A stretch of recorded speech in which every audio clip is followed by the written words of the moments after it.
And a good Saturday morning here at Mainland Regional High School. Day 2 of the Coaches vs. Cancer Classic. BFA Sports Presentation presents Atlantic City taking on Bridgeton in the opener today. Mike Gill. Al Fisher is with me as we bring you through 7 innings of baseball, 4 games in all. Ryan Master on the mound. Drew Storr, his battery mate for the Vikings as they take on this Bridgeton Bulldogs team in a game that, Al's kind of become like a tradition in this tournament. These two teams, the two coaches, enjoy playing each other. They have a lot of fun.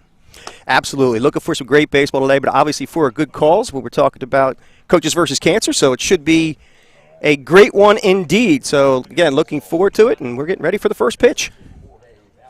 Jorge Valentin will lead things off. Ryan Master, the Atlantic City pitcher, on the mound. It's Master, Storr, Lynch, Bastidas, Castro, Averill, Zabata, and the DH, Zach Dinter for Atlantic City. And they will face this Bridgeton lineup with Jorge Valentin leading things off. Had a bullet back at the dugout, waking everybody up this early morning. Good morning. Don't need the coffee. I got mine. Pitch from Master. Over for a called strike. So Master ahead in the count, 0-2 on this Saturday morning. Master's a kid that I had coached, and I said, Master, I want strikes, all strikes. He's doing it so far, man. He's looking good. The 0-2. Master's pitch down, and that's all waste. Yep, good waste. Good waste. So you're talking about a beautiful place here at Mainland. I want to give some props real quick before the next pitch. Gary Brick, 20-plus years, doing the work here on the field, along with Jesse Johnson. Place looks fantastic. Well, I got to tell you, Al, after this pitch, Master's pitch is hit down the right field side. I played here at Mainland, and when I played, the field looked nothing like this. It was not like this. In fact, when I played at Mainland, the home team sat over here. We had no tops on the dugouts. We just sat in an open Really? area. You're going back? Well, you're going back to the Stone Age. Huh? Oh, yeah. Master's pitch, up and in, brushes them off. We had no scoreboard and no fence, so I lost out on a lot of bombs. A lot of homers here I lost out on.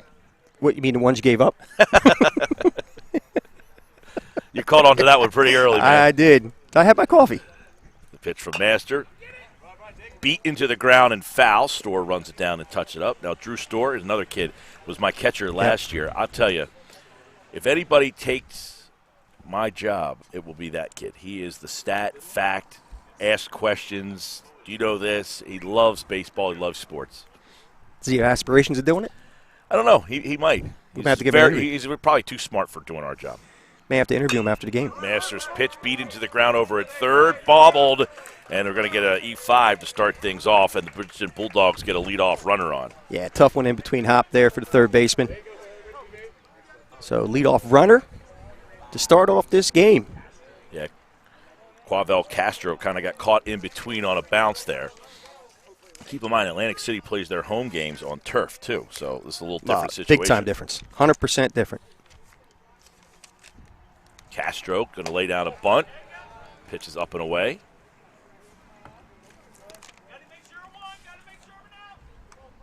Valentin, Castro, Dunkel, Gallardo, Bagby, Green, Bowman, Moreno, and Ketterer.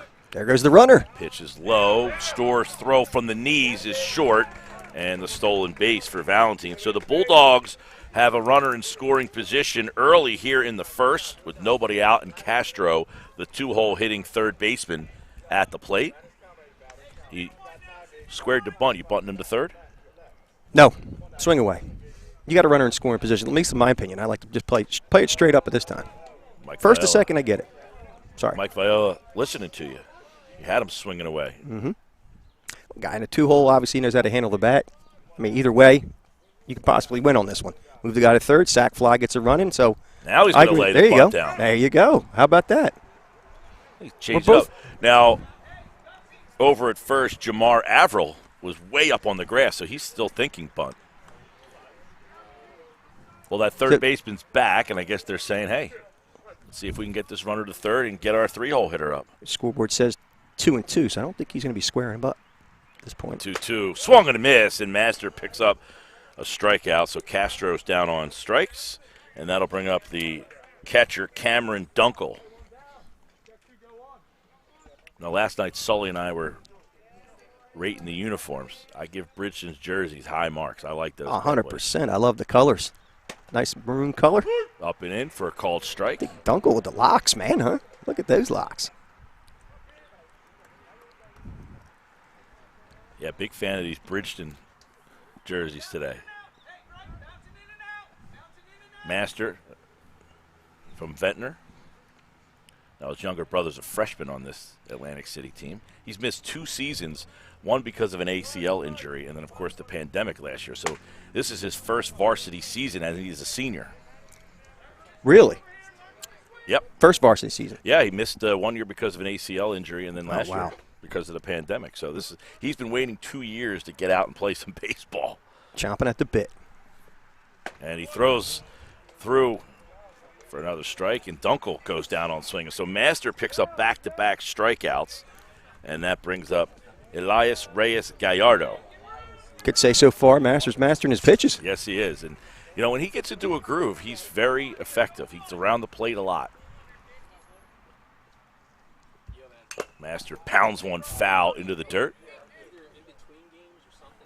Nothing in one. When he gets ahead and he can, doesn't overpower you, but when he gets ahead and can kind of work into his rhythm, it's when he gets out of his rhythm and he gets a little erratic. Seems like he's in a great rhythm right now. And Gallardo is a young man, can hit the baseball. We did the game 2 years ago back in Millville. And there goes the runner. Swing and a miss, and he hits third. So that's the kind of pitch there. Master gets ahead in the count where the runner takes off. That one might have been on the pitcher. I would agree, 100% on the pitcher. He had a great jump. So now a runner in scoring position, runner on third, 2 outs here in the first. Gallardo stares, Master's pitch, swing and a miss, and Master strikes out the side after giving up a base runner. Bridgeton leaves him stranded. We go to the bottom of the first, Atlantic City coming to bat here on BFA Sports. I wanted the RK customers to get the best possible deal, so I hired Sean Brady. The MMA fighter? That's the most I can give you for your trade. If I was crazy, I'll give you more, of course. New 2021 Select models with 0% financing for 63 months, and you get RK coverage. That's ding, tire, wheel, and windshield repair. No charge. At RK, the customer is always right. RK Subaru of Mainland.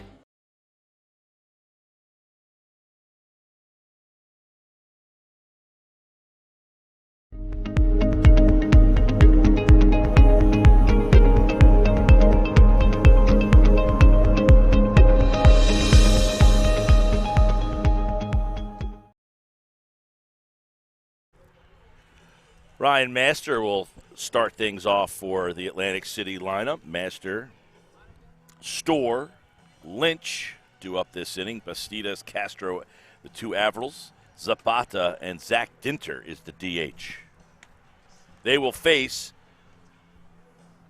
right-hander Elias, Reyes, Gallardo. Comes in with a record of no wins and a loss for the Bulldogs, who are 0-2 Atlantic City.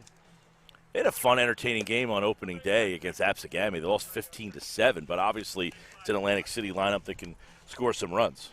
Indeed. So Elias Reyes Gallardo will have his hands full today. I want to talk a little bit about the Bridgeton Bulldogs and Mike Villela, who's entering his 19th year. Long time. Great.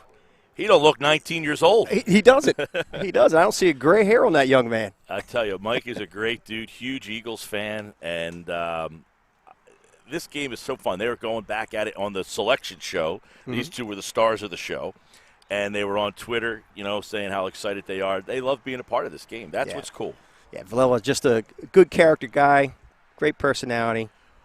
Well, gives his 100% every year for this program. And look, these two programs know where they are. They understand, hey, we are not on the same level as everybody else, but to be included and to be a part of it, they appreciate that, and they have fun playing against each other. That's what's the cool part. It's not, hey, we're struggling and you're fitting us up against each other. No, they love this game. It's all positivity. It's all about playing the game and playing it the best of your ability. Last night, by the way, Summers Point did a great job. It was a great venue. The crowds were great. The games were great. We had a 2-0 game with 11 strikeouts from Salamento, and obviously the Sheeran bomb off the fence that cleared the bases and then there's bases loaded, nobody out. So what a first night of baseball. Yeah, great baseball last night. Great job by you and the team. Don't sell yourself short, even though you weren't there. Thanks for coming. I showed up in spirit. And first pitch to Masters over for a called strike. Yeah, we were one man light. Where were you? Were you one man light? Felt like it. Yeah. There's no such word as light when you talk about me. Gallardo's second pitch down 1-1. Ryan Master, as we mentioned, missed a full season due to an ACL injury. Then last year, the pandemic. He's got a couple sisters who were big-time softball players. They're both playing in college. Brother Matt, a freshman. So great lineage in that family, huh? Ball's ripped through the hole on the base side, and a base hit to start things off for Ryan Master. Yeah, his mother was a Hall of Fame softball pitcher. Wow. Yeah. Talk about a lineage. When I have my team in for hitting on Wednesday nights, she's in there giving pitching lessons. Still at it. I love it. Yep. Yeah, he tomahawked that one. Did Ryan Master? That brings up Drew Storr, the catcher. Storr was my catcher for the last couple seasons. Just a tremendous leader, loves the game. He's going to lay down a bunt. Oh, gets it down. Gallardo over to first. Storr hustling, but nice play by Gallardo to field the position. Moves Master to second, one away. Drew Storr does his job and moves a runner in scoring position. And that's what Storr is very good at. He's not, Al, you give that kid the bunt sign and they shrug their shoulders. Storr was the guy who will look at you and say, do you want me to bunt? That's the kind of guy you want on your team. You want however many's on that roster, 20 guys on that team, basically having the same attitude. Augustin Lynch, 3-hole hitter for Atlantic City, playing second base. Swing and a miss. Ooh, big hack by Lynch. Runner on second is Master. Gallardo's on the mound. Lynch at the plate. One away here in the bottom of the first. Nothing's the score. Here at Mainland, full day of baseball. 4 games in all today and tomorrow. Big one coming up right after this. Holy Spirit and Don Bosco will meet up at around 11:30. It's going to be a good one.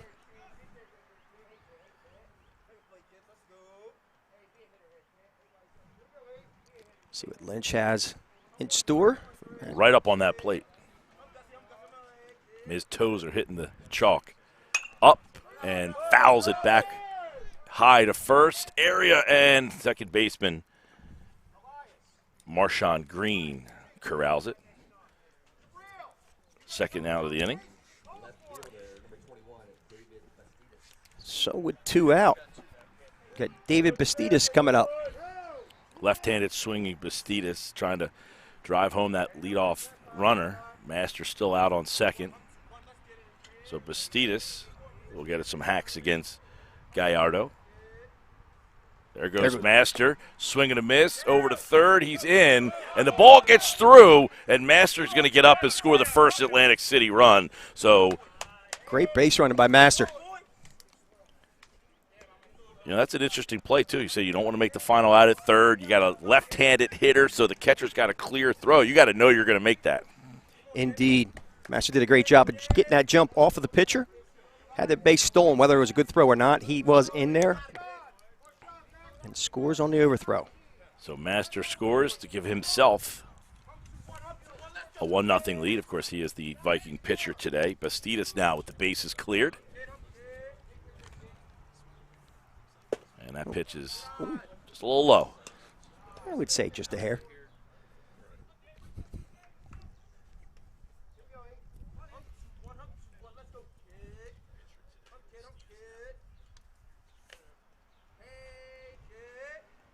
Pitch from Gallardo in, and he hits Bastidas, so a 2-out base runner. Bastidas reaches. Oh, morning breakfast for Bastidas, right? You got it. He's awake now. That one got him right in the hip area, so brings up Quavel Castro, the Vikings' third baseman. See if Castro can keep it alive for this Atlantic City Vikings team. Not a big lead at first. Pitch from Gallardo, and that one's over for a called strike. So Gallardo working ahead here on Castro with 2 down here in the first. 1-0 Atlantic City.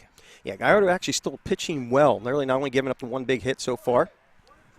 And obviously Master doing his job, masterfully moving around the bases. Gallardo sets. Swung on and missed. Breaking ball.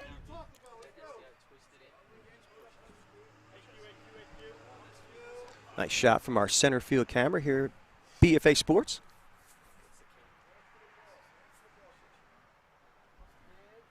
Castro getting the signs from Dunkel. Here's the pitch. It's way upstairs, so 1 ball, 2 strikes. Bastidas over at first base. He was hit by a pitch. 2 down here in the first. Yeah, Gallardo getting a little bit out of sync a little bit. Hitting the batter and that one out of the zone. See if he can get it back. 1-2. There goes the runner. Ball is poked over the shortstop's head. Falls in for a base hit. Heading to third. So a little first to third goes Bastidas, and it's a little 2-out rally here for the Vikings with runners at first and third and 2 outs, and that's going to bring up Jared Averill. Yeah, it's a really nice piece of hitting by Castro, right? So he has a pitch he wasn't sure on, just plucked it and poked it right out the center field. And Bastidas, nice base running going from first to third on that. He was one. off on the pitch, Yeah. so that got him moving. So good call by Brent Bean, the longtime Vikings head coach, to get that runner from first to third. Now Averill, Jared Averill, the center fielder, pitches away. Let's see if they send Castro here, get another runner in scoring position.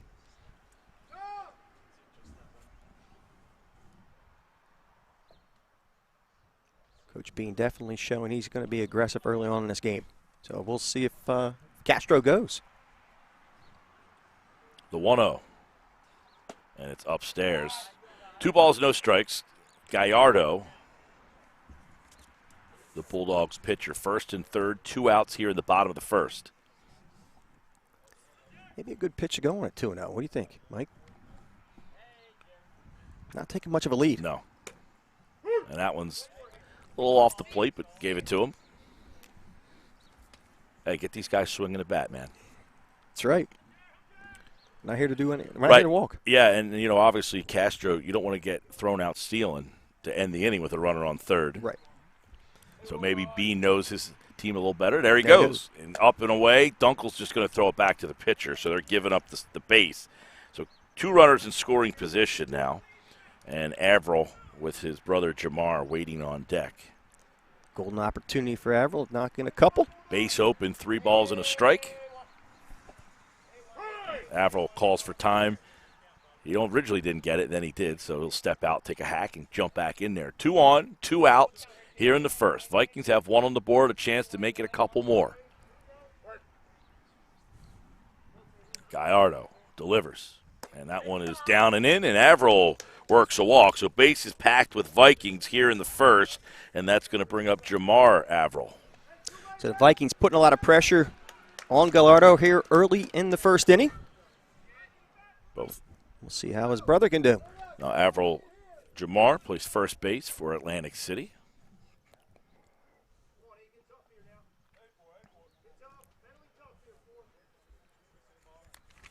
Base is packed. Gallardo trying to get out of a first inning jam. First one's over for a called strike. So 0-1 for Elias Reyes Gallardo. Been around the plate.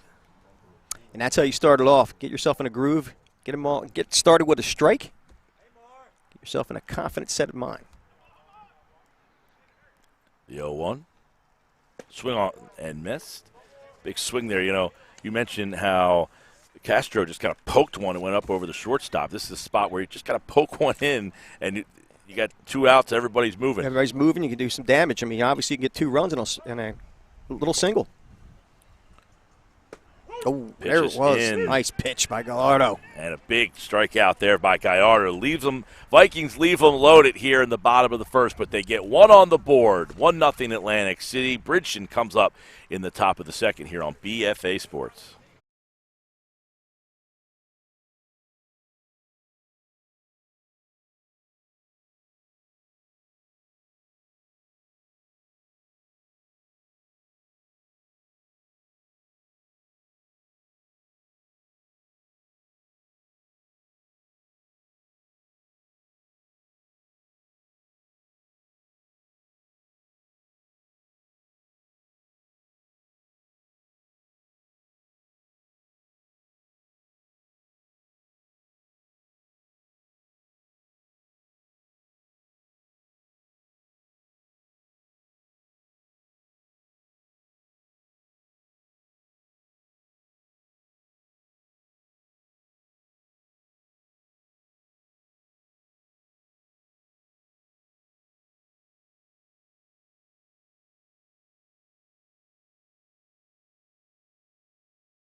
Top two here in Mainland, 1-0 Atlantic City as we bring up the middle of the Bridgeton order. Bagby, Green, and Bowman will come to the plate here in the top of the second, facing Ryan Master, who singled and scored to give Atlantic City their first run. Bulldogs quite lucky to get out of that jam with bases loaded. And Averill making the last out, but only one run on the board. And Master starts things off with a strike, so he gets ahead 0-1. Marvin Bagby, big boy. He sure is. Got to be about 6'3". And that one's a little low. Built like an offensive lineman.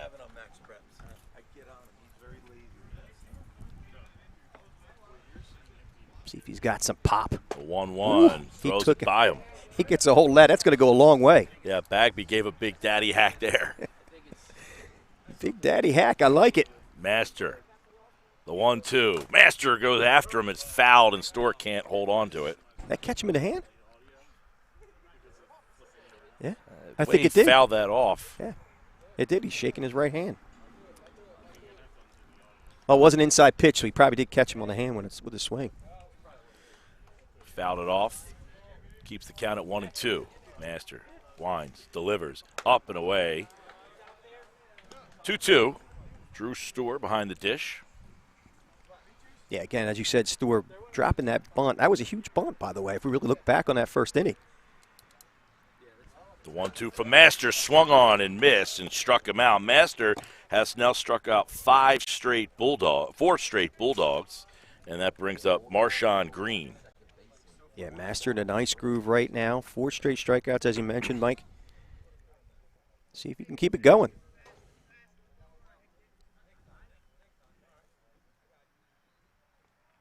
So Green steps in. Talk about a contrast in size from the one hitter to the next. Oh, yeah, big time.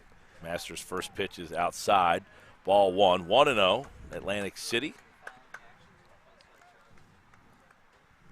I have a feeling that Marshawn Green is pretty fast. Looks fast. Built fast. Oh, with the 9th annual Coaches versus Cancer, I want to mention as when we get a spot, talk about all the sponsors that make this possible. Swing and a miss. Mott Watkins Associates, DRC Johnson Day Law, the Baseball Performance Center, Lady Charlton, Mike Adams. Wishing Mike Adams all the best. The Coastal Group at Morgan Stanley, Myers Builders, and Allied OP. Plenty more to mention, but we'll do it at the appropriate time.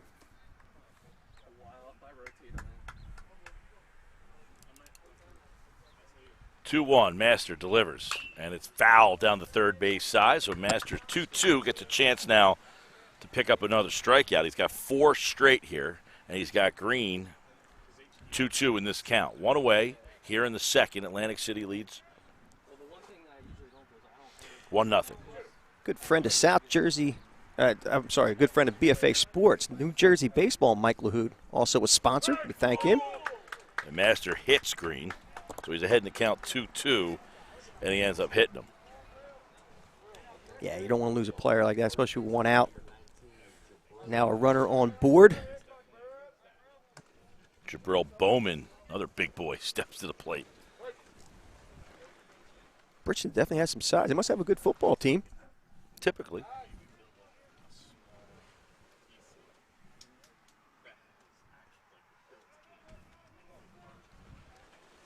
Bowman takes his lead at first. Pitches upstairs. I'm sorry, Green. At first, I apologize. Bowman, the first baseman. Moreno waits on deck. Green at first. Pitch. Way away. And 2-0. So Master now falling behind in the count. He hit a batter. Now 2 straight balls. Longtime pitching coach Billy Glose of the Atlantic City Vikings. That one's over. It's a way to get back in the groove, Mr. Master. Had many battles on the diamond with Billy Glose. And who won those battles? Probably about 500. Yeah? Nah, I think I beat him more. You're on live streaming here. Off on the pitch, stolen base for Green. We've had some good ones. You know, and I tell you, we talk about we have some good ones. He was running the Brigantine program. I run the Ventnor program. Sadly, we are now combined because we don't have enough kids. Really? Brigantine and Ventnor are now combined as one program and barely have enough between those two towns to get one team. We used to have 3 teams in our town facing 3 teams in their town. Is it just because of baseball losing a little bit of luster? I can't imagine that. No. It's a combination of there's not as many kids on the island anymore. Okay. Yep. But and there's a pitch by Master, swung on and missed by Bowman. You know, we talk about the talent. Atlantic City's obviously struggling. But that doesn't mean the area that they draw from is struggling. A lot of kids from the island are playing at other programs. If they were at Atlantic City, this Atlantic City program would be one of the best in the area. And that one's over for a called strike, and Master picks up a strikeout. So Bowman goes down looking, and there's 2 away here in the second. You look at that Holy Spirit team that we'll see next. Right. Trevor Cohen, Brigantine. Shane Solari, Brigantine. C.J. Egri, Ventnor. Those are 3 Atlantic City sending district players. Right. And there's a strike. So Angelo Moreno has a chance to tie this game up with a runner in scoring position. Obviously, Holy Spirit having a great program year after year. That one's upstairs. Yeah, and I mean, a lot of it's, family-oriented, the lineage. Like, my father went there, so I go there. There's a lot of that that happens.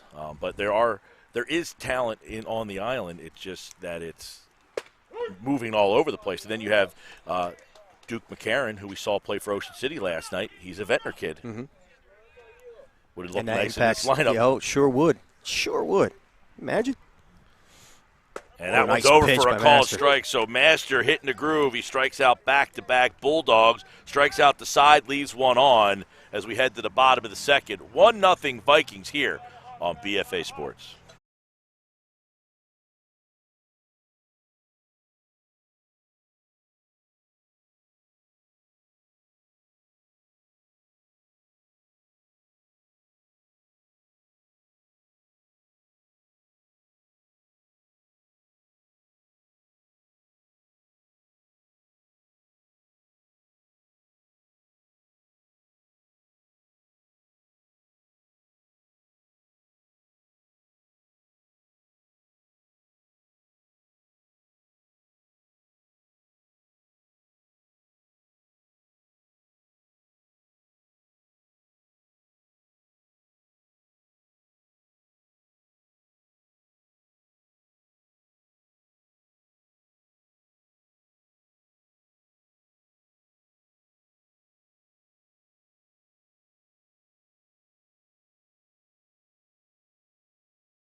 Bottom 2, Oldest Zapata leads things off, the Vikings shortstop. Now, Oldest played for me for a couple of seasons. What a nice kid this kid is.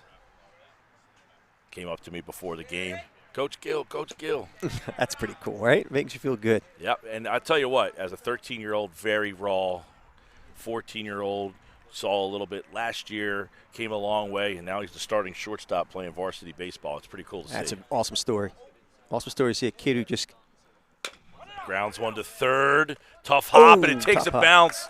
Little in-betweener, and Zapata leadoff single to start things off. Yeah, that ball just took a little funny hop on the third baseman and got right over his right shoulder. It is a single to left field. No leather on that one, Mike, so definitely it's still a tough hop. Bounce, I would have still took a late bounce. Here's the DH. I'm not an easy scorer, and I definitely would have called that a hit. Zach Dinter. Me neither. I'm a pitcher. Everything's in air. Oh, yeah, everything's Dinter takes a big swing and a miss. Dinter, a left-handed swinger. Yeah, Dinter, actually, I don't know if you already said it, DHing for Chris Casella. Who's playing right field today. Zapata. Now, if I know Oldest, he wants to go. There he goes. He had a great jump. Oldest is the guy that I had to pull over and say, make sure you wait for the sign. He's a runner's kind of kid. He's fast, though. He is. He had a great jump. Great jump. You know, the part is he's very fast, but he didn't know how to take a lead. He didn't know how to steal a base. You could have a lot of speed and not know how to do it. So he has to learn that part of the game. And that's a great point because there is a technique to stealing bases. I 100% agree with you, Mike. Right. But he did a great job there. He did a great job. You could see the jump was right at the time, right time. And definitely a lot of speed out of Zapata. Oh, yeah. You know, I had him out in center field. He could patrol the whole outfield. I mean, he took over the whole outfield. He could pitch, too. Throw strikes.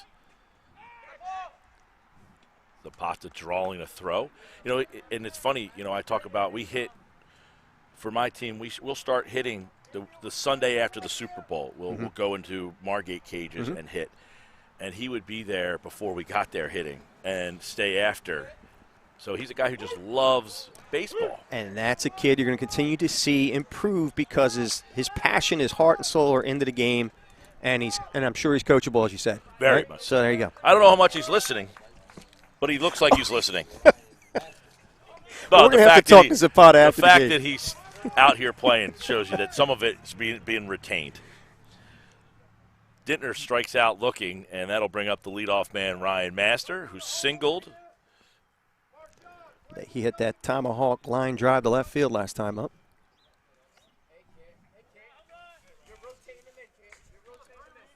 Jumped on a high fastball.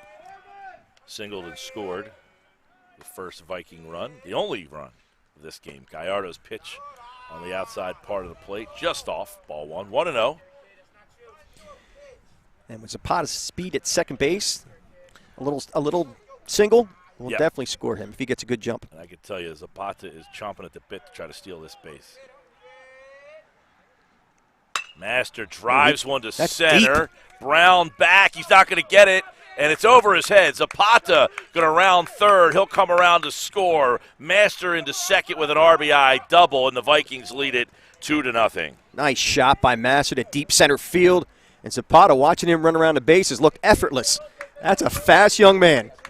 So Zapata singles and scores, so the Viking leadoff runner comes around, and Ryan Master has scored and now driven in a run. Thought you were going to have your first home run call today. Close. Had one last night. Cheeseman. Yes, you did. Went deep. Yep. I caught it real quick. Nice job by you. Joe Sheeran almost went deep to win that game. Yeah. He almost had a bases clearing double that basically hit the base of the wall. Here's Drew Storr, the catcher. He bunted, sack bunt his first time up, which led to a Viking run. AC leads 2-0. Storr can handle the bat. I mean, I wouldn't be surprised if he drops another one here. Even goes the opposite way. Ball away. Now, I had Storr as a 13, 14, and 15. And as a 13, he did such a good job of putting the ball in play and hitting the ball to the right side advancing. We had to put him in the 2-hole. Yep. He's another kid. Just watching him throw from behind the plate has come a long way behind the plate. He was always a very good defensive catcher, but just didn't have the arm strength. You know, he started as a varsity catcher as a freshman. That's not easy. Man, that isn't easy. I mean, it says a lot about him. And, you know, you were talking about that ball being hit to the right side. That is a part of the game that I absolutely love, right? We take it for granted. Some of those folks are more of a novice watching baseball, lay person watching the baseball game, but just hitting that ball to the right side and getting that runner advance from second to third it's just beautiful to watch. It's artistry. Full count, Gallardo sets. The pitch to Storr. Upstairs, and Drew Storr draws a one-out walk, and that'll bring up the 3-hole hitter. Did you say draws a one-out walk? You said draws, right? That's right. I got picked on by my partner, Doug Stasic, for saying draws a walk, because that's a typical line. Yeah. And then we heard somebody else say it, and I called him out on it, by the way. And I said, see, That's the way you call a baseball game, brother. You said it right. Don't worry. Don't think about it. I was Keep wondering. doing it. No, I'm thinking, why would he not think that I don't was know. in the? Maybe he was picking on me. What do you mean he draws a walk? Gallardo takes the ball up and in, 2 on, 1 out here in the second. Yeah, I've heard that. I say it all the time. Yeah, well that's all our professionals, obviously, the guys that we've watched. What are we, chop liver? No. Well, no, maybe not. I don't like liver. Chop steak? Well, that's why we'd be chop liver. You don't like it. Up and away. Ooh. Called strike. He did? He did. He called it a strike. I didn't call it a strike. He did. Oh, boy. The 1-1. Gallardo. Swing and a miss. You know, these Vikings get some hacks. They do. They don't leave anything in the bag. Store at first. Master doubled. He's at second. Vikings have a run on the board here in the second. They lead it 2-0. Yeah, scoreboard's incorrect here. I actually looked up and I'm like, where is the Vikings' second run? Ball and a strike. Way upstairs. Augustin Lynch, the 3-hitter, second baseman for Atlantic City. You know, I was talking to Brett Bean last night. He said, you know, they only had 18 kids try out for the team. That's the whole school.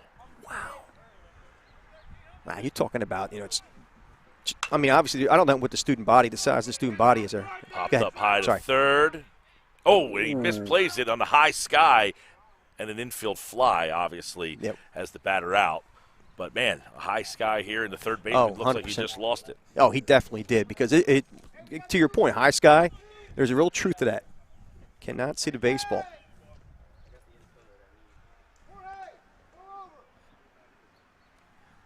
Yeah, I mean, they used to be over 2,000. I don't think they're there anymore. And that ball's ripped into the right center field gap. And nice making the play is Dominic Ketterer, who glides over and makes a play. Boy, he gave that one a ride, but played him perfectly. Ketterer, the right fielder, makes the grab and ends the bottom of the second inning. Vikings get one. They lead 2-0. We head to the third on BFA Sports.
Top three here in Linwood.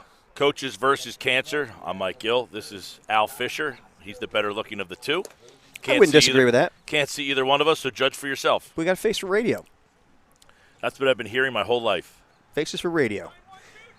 No, in all seriousness, now let's talk about some of the sponsors to make this great event happen. Xperia Investment Advisors, Cookcannon and Charles Law, McMahon Insurance Agency, Body Armor, Gas Up Barbershop, and Second to None Baseball. Just a few of them. We'll mention some more later on. Ryan Master, entering his third inning of work for Atlantic City, every out has been recorded by strikeout. Swing and a miss as Ketterer, the right fielder who made that fine play to end the second inning. So Masters has 6 strikeouts. He does. And he's about to have 7 if it continues in this manner. 1 ball, 2 strikes to the 9-hole hitting Ketterer. Top of the order coming up after this. Master goes right at him. Storr holds, and he picks up his 7th strikeout of the game. And every out has been recorded, has been a strikeout. 7 straight. Impressive by Master. Great pitch by Master on that last pitch, but even a better job by Stewart to squeeze that one. Now I need Master to get a strikeout here because I messed up my scorebook. You did? I put a K in the wrong spot, and that will drive me nuts all day long. I hope you didn't give him the KOD. Swing and a miss. Well, I'm like the kind of person that will now start a new book over because I messed up one spot in my book. If Valentine gets a hit, you're in trouble. I am. Upstairs from Master, 1-1.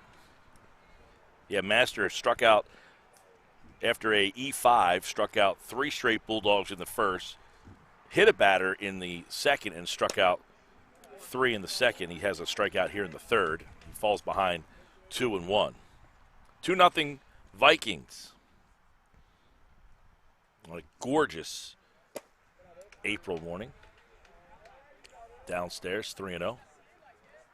Obviously getting together for absolutely great calls. Coaches versus Cancer brought to you by Mainland High School. While we have a quick delay, Harrison Beverage, let's talk about them. Kem Adams Oil for being great sponsors. Bob's Seafood and Vic's Subs. Special thank you to all. 3-0 is swung on and popped up to first base and squeezed for the second out of the inning. You know, if you're struggling to get base runners, it's 3-0, and you swing at that pitch. You know where you're sitting for me? Oh, boy. Right next to me for a long time. Chewing his ear off. That's tough. I mean, you know, and I heard Mike Vella before the game telling his kids, I mean, this is to the point where they are, where he writes out the lineup card, and I heard him explaining what the numbers of positions mean. Mm-hmm. He says, you guys don't understand baseball. 4 is second base, 7 is left field. I mean, so he's really teaching at a different level than Holy Spirit is and Mainland and Ocean City.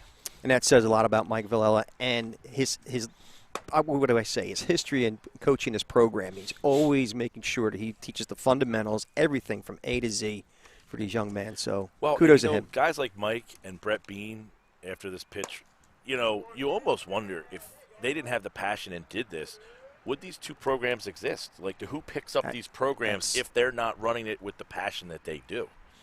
That, you said right there, hit the proverbial nail on the head. Says a lot about these two great coaches. Pitches up and away. You know, Bridgeton has a tremendous complex that they get to play their home games. Atlantic City has the great turf field. They play some games at Surf Stadium over there. Pitches over for a called strike from Ryan Master. You know, I had Master. It's funny because I was talking to coaches before the game, and they were saying how he's very reserved. And I said, not when I had him. Swing and a miss. Master picks up a strikeout, his 8th, and the Vikings head to the bottom of the third. They lead it 2-0 here on BFA Sports.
Bottom 3, Atlantic City 2, Bridgeton nothing. They'll send up the the bottom half of this order. Castro and Averill.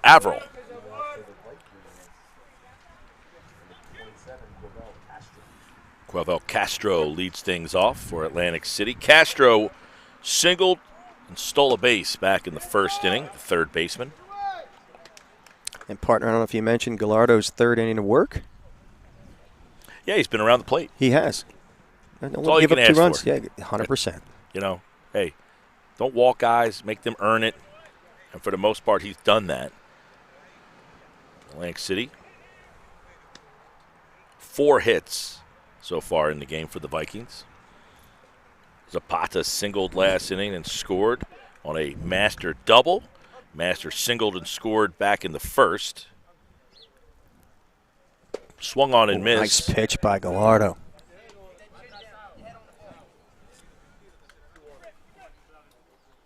A little bit of movement on that last pitch. 2-1 from Gallardo. Ooh. Castro swings through and misses. You know, Gallardo obviously not overpowering. You see so many pitchers in the Cape Atlantic League now that can just dial it up and throw one by you that sometimes when you don't see that guy, you have to make that adjustment. One of my biggest pet peeves coaching Al is when the kid says, and Gallardo picks up a strikeout, this guy throws too slow. And I said, guess what? That it should be a pet peeve because he's effective in the rotation. Well, their hitters are saying, this guy throws too slow, I can't hit him because I'm only used to fastballs. I said, guess what? Mike Trout hits a guy throwing 89 and 99. He'll make that adjustment. If you are a good hitter, so will you. And here's Averill, fouls one up. Yeah, Gallardo looks like he's getting in a little bit of a groove here. He is. Been all around the strike zone.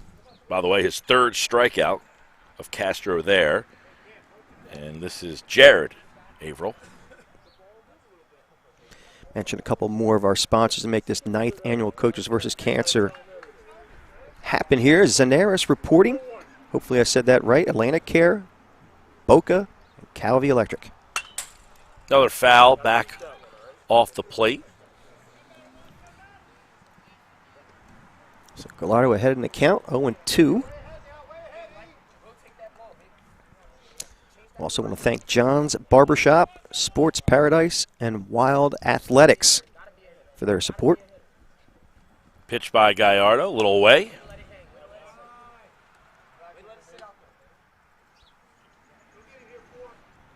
Ball and 2 strikes. Jared Averill, the Vikings center fielder. He drew a walk his first time up. His brother Jamar waits on deck. That ball slammed to center field and a base hit. Jumped all over a fastball, and Averill is a 1-out base runner for the Vikings. Real nice piece of hitting by Jared Averill, taking that ball right up back to box, hitting that ball hard. Exit speed of 89, so he got a little hold of that one. He did. That's a good exit velo.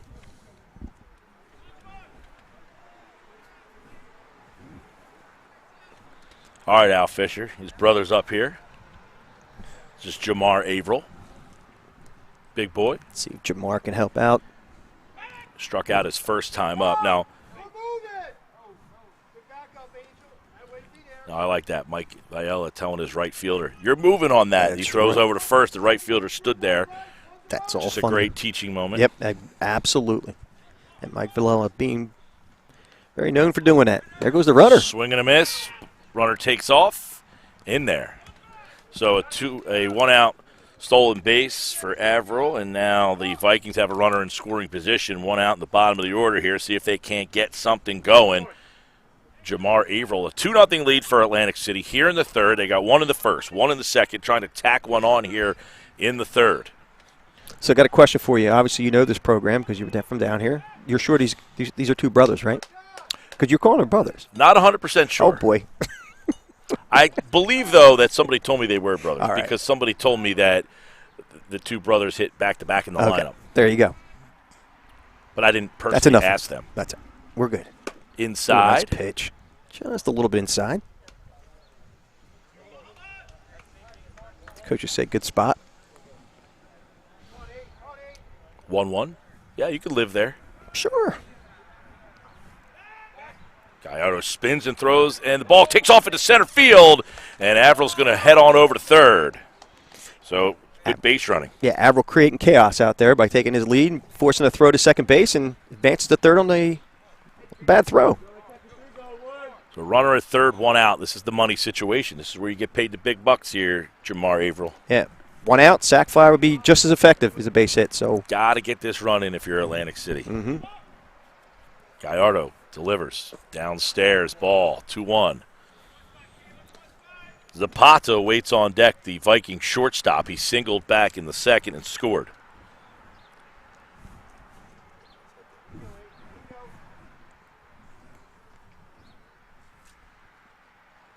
Ball, ooh, got him on the inside part of the plate, 2-2. As you say, live there. First one. I would stay right there. First one he didn't call, that one Second. he did, but he lived in that spot. That's right. You live in that spot long enough. Well, the umpire wants consistency. If you're going to keep throwing it there. Sure. Gallardo's pitch. Hit into center. Fairly deep. Green makes the – no, he dropped it. And Now, Avril comes in. I was just about to say that his brother did his job with the sac fly, but fortunately it was dropped. He still did his job. Yeah, he got it in the air. It was going to be a RBI no matter what. The 100% difference is now you got a runner on first. Yeah. So the error in center field gives Atlantic City its third run of the morning, and Oldest Zapata heads to the plate. Now, one thing about Oldest, he looks the part. He does. He 100% looks the part. Swing, fouled that one into the catcher's mitt. Yeah, if anything about Oldest, if he didn't have a hit all season, which he already has one today, he looks the part. There's no doubt about it. I always say, Oldest, you look the part, man. Oldest Zapata, 16-year-old. And he belts one into the ground, over to short, gets the easy out at second, and they'll just get one. So they get the shore out, the lead out. Yeah, nice job by shortstop again. That would be Jorge Valentin making that play, making it look routine for the second out.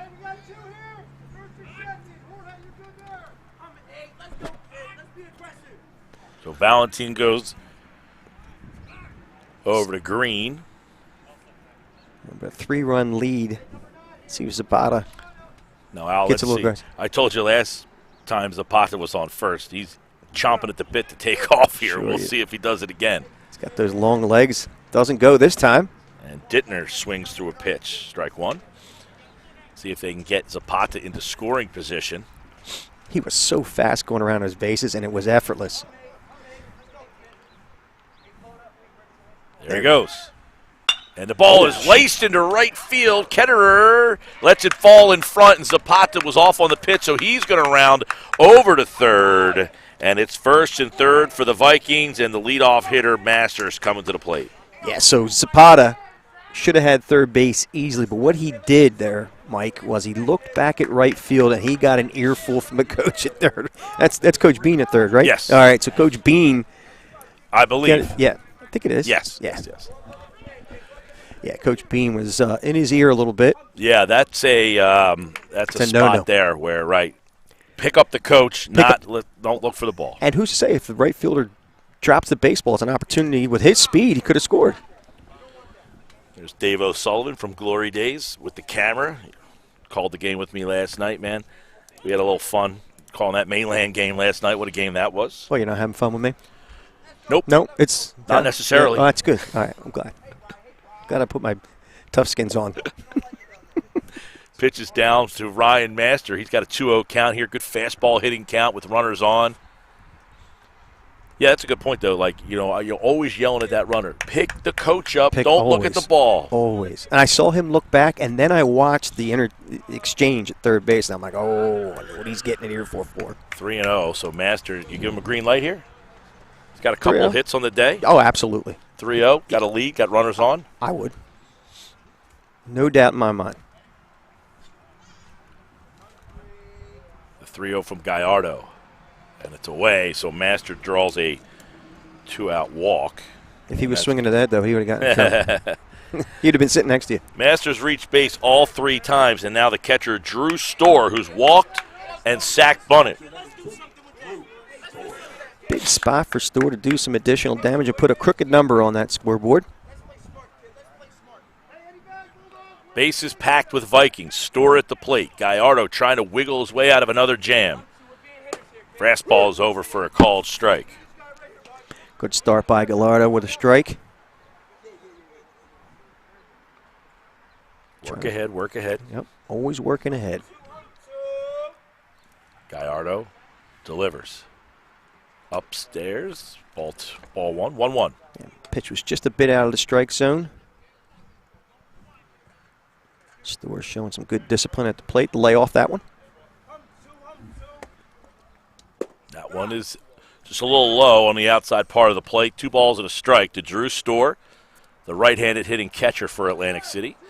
He started as a freshman behind the plate. That's not an easy ask. That says a lot about this young man. It's hard work. That one's over for a called strike. You know, it's one thing to say, hey, we need you to catch, but it's frustrating. You don't have the arm strength to throw out a senior guy running the bases, so you're getting guys running on you constantly, and the frustration of that, but to have the positive attitude to continue to work at it. And his arm has come a long way. Storr belts one back over the pitcher's mound. Going to be a tough play for Valentine. He goes to first across the diamond, and they got him. They did get him. Great job by Valentine. First base coach didn't agree with it, but I definitely believe he got him. Bang, bang play at first. Storr called out, and the Bulldogs get out of a jam here in the third. 1 run across for Atlantic City. They lead it 3-0. We head to the top of the fourth.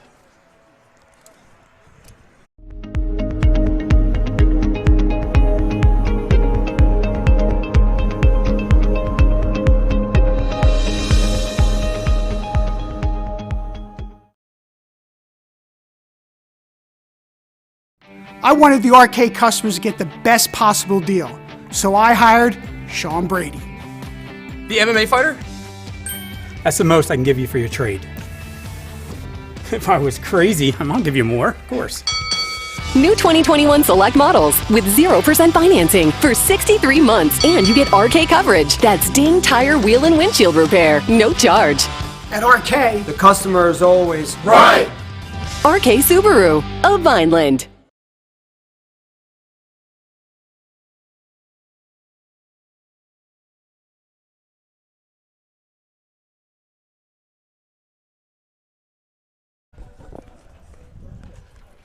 Top 4, Atlantic City 3, Bridgeton nothing here in Linwood. Coaches versus Cancer. This is the 9th annual Coaches versus Cancer Classic. I was talking to a high school coach just yesterday, and he said, man, we really want to try to get into that tournament. So everybody wants to get invited to play, get a game here. So very prestigious to be able to be Atlantic City and Bridgeton and be in this tournament, because there's a lot of schools, that want to play here and get into this tournament. It's a great tournament, and looking forward to the rest of the day, man, and tomorrow. Yeah, and I was talking to Coach Mike Villela right before the ball game. Just said he was very appreciative of the fact that we're doing what we're doing here and bringing you this live stream for this very prestigious tournament. But he also said to me, and he was being very gracious about it, that he goes, oh, we don't deserve to be here. I said, absolutely, you deserve to be here.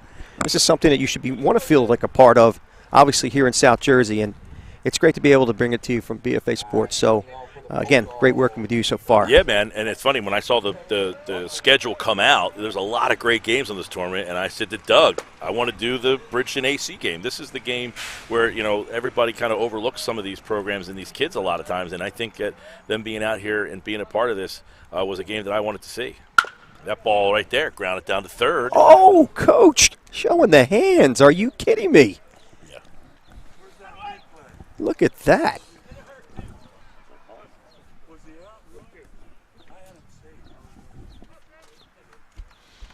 Master. That one's downstairs. Again, talking about the 9th annual Coaches versus Cancer. Again, this wouldn't be possible without the sponsors. We want to talk and thank Peak Performance, South Jersey South Shore Baseball. And a special thank you to the Atlantic County umpires. Speaking of the South Jersey South Shore Baseball, there's the coach of the new Summers Point Captains, Dave O'Sullivan. He's looking for players. Hit him up. GD Sully says on Twitter. Oh, you want me to try to play for him? Is that what you're saying? Hit I him think up? the age limit was 57. I'm going to be 56, so I'm good. You need a pitcher there, Sully? I don't even throw my age, though. Dunkel strikes out swinging. Hey, that'll get guys out, though. Yep. He said to me last night, we were talking, he said, I got to fill 21 innings a week. I said, you're playing 3 games a week. I mean, that's a lot of baseball, but more baseball for they're looking for kids age 16 to and Sully's going to grab a headset and he can tell you a little bit more about it. Yeah, let Sully do it. Yeah, because Sully from that age group. Sully from Monsters, Inc.? Yeah, right. Where's the beard? Sully, that ball is hit to left field, and right there under it is the left fielder, David Bastidas. I got a little overzealous on that shot to left field. I was like, ooh. I guess because Mr. O'Sullivan's there. Dave O'Sullivan, Glory Days Magazine. He's also the manager. It's always a big game in Glory Days in the house. That's right. The Summers Point Captains. Tell everybody a little bit more about the league, Sully, and obviously this is the first year, so a lot of people maybe not even aware of it, but there's a lot of potential talent out there that's looking for a place to play. Yeah, a lot of these teams were already established in the Atlantic County Baseball League. So it's a new league started by Joe Bunting, the presenting sponsor here for this tournament. It's going to be a great league, specifically designed for ages 16 to 25, mostly high school and college guys, but we will have some older guys in the league as well. It's going to be a great league, a lot of competitive players. You saw some of the guys on my roster, Mike, a lot of those Mainland stars, a couple guys from Oakcrest, so we're looking forward to it. Season starts May 24th, and it's going to be a lot of baseball, 3 games a week for 8 weeks, regular season, and then some playoffs. So we're excited to get started. So I can sign up, just put a little bit of hair dye in my hair, and then, obviously give you a little Just for Men on that beard. We'll be good to go. Give you a gift, give you my birth certificate that says I am 16. As long as you're 16, we're good. Just for Men would be a nice sponsor for the league. Yeah, we wanted to set the age limit, exactly. The low limit, Mike, at 16, so we wouldn't conflict with the Babe Ruth players. Yeah. And again, 15-year-olds might be a little bit young for this kind of competition. There's going to be a lot of college pitchers. So, strikeout by Masters to end the inning. 3 up, 3 down for Bridgeton here in the 4th. We'll be back with more here at the Coaches versus Cancer. Atlantic City 3, Bridgeton nothing. BFA Sports.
Bottom 4, Atlantic City 3, Bridgeton nothing. Mike Gill, Al Fisher, BFA Sports, presentation of the Coaches versus Cancer 9th Annual Classic here on the campus of Mainland Regional in Linwood. A early morning from wherever you are viewing. Again, a special thank you to these sponsors, Gary, Jesse, and Scooby of Mainland Custodial Staff, Acme Supermarket. So that first pitch is over for a strike call. Augustin Lynch leads things off for the Vikings here, who lead 3-0. Ryan Master has 10 strikeouts.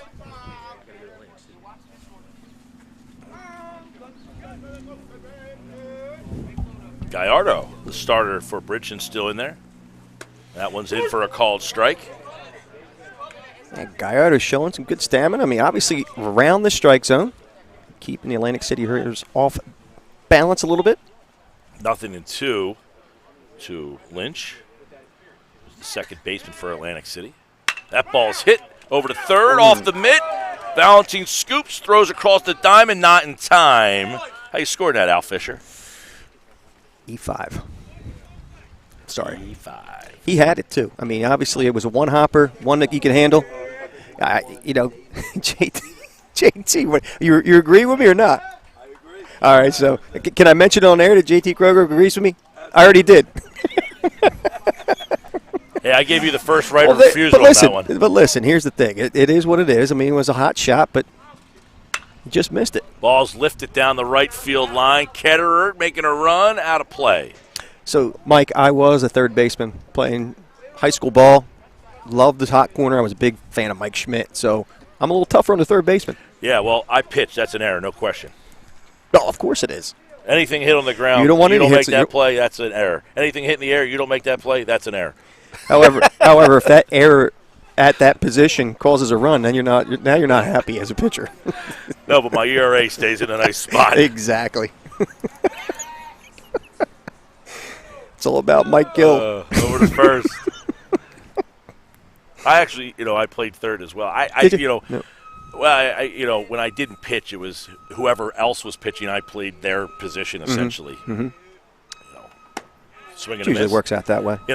If the first baseman pitched, I played first. If the second baseman pitched, I played second. If the third baseman, now he mentioned Joe Bunting, who's running that South Shore League. Joe and I pitched together, and I played a lot of third for him. We rotated a lot. Mm-hmm. He pitched, he'd play third. I pitched, he'd play third. So third was where I played a lot of my time, but I really didn't have a position in the field that I felt most comfortable at. So you were a P/UTL. Yes. P/UTL is the way to put it, yes. It's funny because as I got older, PO, what I found out is because I could, swing the bat, and I broke my wrist. And after that. Really? After breaking it? Really? Broke the navicular bone in my wrist and just struggled to hit after, couldn't really get the wrist through and really focused on pitching after that. And, I just love pitching. I coach and there's a kid I have, he throws really well. And he says, I just don't like pitching. I said, you don't like pitching? That's the only thing I ever wanted to do was pitch, just pitch. And he said, looking at me, I said, you control the whole game. You control the whole game. Speed of the game, and you are the man out there. You're constantly in the game. You're constantly moving. You're not waiting for that ball to be hit. You're in control. Oh, I just love pitching. If I could still do it, I would. I just can't. I didn't have the arm to pitch. 0-2 struck him out, swing and a miss over to second on the stolen base. So Lynch picks up a steal. Bastardo goes down swinging for the first out of the inning. Yeah, I've been asked to continue to pitch in like the over 35 or over 40 leagues. I was at West Virginia and hurt my arm, and I haven't been able to throw since. By the way, Dunkel throwing down to second base. Great shoot by him behind the dish. Trevor Cohen from Holy Spirit. He'll be heading to Rutgers. Shane Solari, a couple of my former players as well. One of the reasons I enjoy doing this and coaching is to see the guys progress and move on. And last night I was telling the story, Joe Sheeran for Mainland, who played for me, the first couple of games I had him, wasn't even that ball's laced down the left field line, foul. First couple of games I had him, wasn't even in the starting lineup. But we loved him as a baseball kid. Mm-hmm. Knew the game. He just... at 13 wasn't physically strong, but after a couple of games we said, we got to find a spot and get this kid in the lineup. And to see him where he is now, where he's a varsity starter, hitting that ball off the fence, I saw one of the parents, I said, man, that Sheeran hit last night, I really enjoyed seeing that. Yeah, you did definitely take a little bit of pride out of it because you put all the effort into it as well as the player, and it means a lot because it's like a give back to both sides, and you can't say enough about that. So Castro's hit by a pitch, so he'll advance to first, and that brings up Averill. So, Mike, I coached as well. I coached Little League, coached some travel ball. Always said before the season started, my job was to get every one of you players to be a better ball player. I'm not worried about the record. Yep. The record will come. I'm more worried about seeing you develop. And right. that's always the mantra that we kind of preach down there in Vineland. And it's amazing, like Trevor Cohen going to Rutgers, Shane Solari going to Villanova. That ball is laced into right center field. A base hit coming around to score is going to be Lynch, and the Vikings take a 4-0 lead on an RBI single by Jared Averill. Yeah, he ripped that one to right center. Yes, he did. That one was hit into the right center field. He hit it just right on the nose, perfect spot. And by the way, Castro, good running, goes from first to third. First to third. Great job. Great job picking up his coach, because I did watch him when he was taking his turn around second. And there goes the runner. There goes the runner, swing and a miss. And no throw, obviously, with that speed. Woo. Jared Averill with an RBI and now a stolen base puts himself in scoring position for Jamar Averill. 4-0 Vikings. They scored 1 in the first, 1 in the second, 1 in the third, and now 1 in the fourth. Staying consistent. See if they can put a crooked number up as the brothers Averill doing some damage here. Oldest Zapata waits on deck. No balls and 2 strikes. Gallardo winds, kicks, and deals. And that one is just low. Just missed. Again, finishing out the sponsors, Mainland Regional High School Athletic Department and Administrative Team. These are special thank yous to these folks. Mainland baseball parents and fans. Popped up to second base. Green underneath. Little snow cone catch. You know, we talk about the high sky here. A lot of these kids, you know, you're not used to playing at 9 o'clock in the morning. No, usually, 4 o'clock games? Well, I know as a coach, when I get that early game, no, not my favorite. Not your cup of tea. No. When we were coaching back then, too, I mean, obviously, it's to try to get these young men. We got a timeout call by Mike Villela. We'll go out and speak to his pitcher, Gallardo. Yeah, Zapata, by the way, has singled and reached base on a fielder's choice, and he is actually. It looks like they're going to. Did they just walk him? I think they intentionally they walked intentionally him. walked him. Yep. So they load the bases for Dittner. So Zapata, the 8-hole hitter, they intentionally walk, and Zach Dinter, the 9-hole hitter, who's the DH. And I like that call by Villela. Obviously, Zapata can do some damage. We already saw him do it with his bat earlier on in the first inning, I think it was. Load the bases, now you get a force out at any base. Looks like we might have a pinch hitter, right? Nope. Dinter beats one into the ground at third, and the third baseman is going to take it to tag his base so the play works out, and they get out of the inning. So 1 run, 3 left on base. We head to the top of the 5th. 4-0 Vikings, BFA Sports.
New pitcher for Atlantic City. We'll write the book on Ryan Master. 4 innings, 10 strikeouts, no hits, 1 hit batter. And Augustin Lynch is the new pitcher for Atlantic City with a 4-0 lead here in the 5th. So Master does his job. Master very masterful. He was. He was all around the plate. And look, he went after guys, 10 strikeouts. Didn't walk anybody. That's the big thing. You don't want to be walking guys when you know a team struggles to score runs. Don't put them on base. Yep. Just the one walk would be the only blemish, if you will. Hit batter. He had a hit batters. That's right. An E5 and a hit batter were the only 2 base runners that reached base, and only 1 out was recorded that was not a strikeout, and that was a pop-up to the first baseman. First baseman, right. Remember that one, yep. It's a great job by Master. Green, Bowman, and Marrero, the 3 Bulldogs that will head to the dish here in the 5th. 4-0 Atlantic High. And if you did mention Master went to shortstop, I do apologize, but he's over at shortstop now. Swing and a miss, so Lynch comes in, gets ahead in the count, 0-1. Yeah, Master, the short, Zapata moves over to second, which is where Lynch was playing. I would assume that's Master's normal position when he's not on the mound. Yeah. Master's one of those kids that can play outfield, second, third, short. I mean, obviously Atlantic City, he's there to do it all. So pitches, plays short, pitches low. He stood out today. Did a great job on the bump. Yeah, and I know for him, not so much about the wins and losses. Atlantic City's obviously not where they want to be in the wins and loss column, but he has not played baseball in 2 years. Just getting a chance to be out there and playing is a victory. Huge victory indeed. All these young men missing out in baseball last year, chomping at the bit. Well, keep in mind he had the ACL injury, so True. he missed that year as well. Right. So he hasn't really got to play a lot of baseball over the last 2 years. So his senior season, getting to play for the Atlantic City here. 3 balls and 1 strike from Lynch. You don't want to come into the game in relief after your pitchers struck out 10 and put nobody on and get a walk here. Pitch is grounded to third. Castro across the diamond. Got him. Nice play. Quavel Castro. Getting down the line in a hurry and making that play close.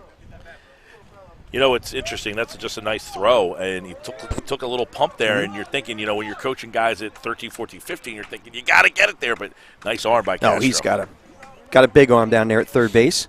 He was completely in control the whole time. He knew. Here's Jabril Bowman. Now, Bowman struck out in his only plate appearance. Pitches outside. Gus Lynch.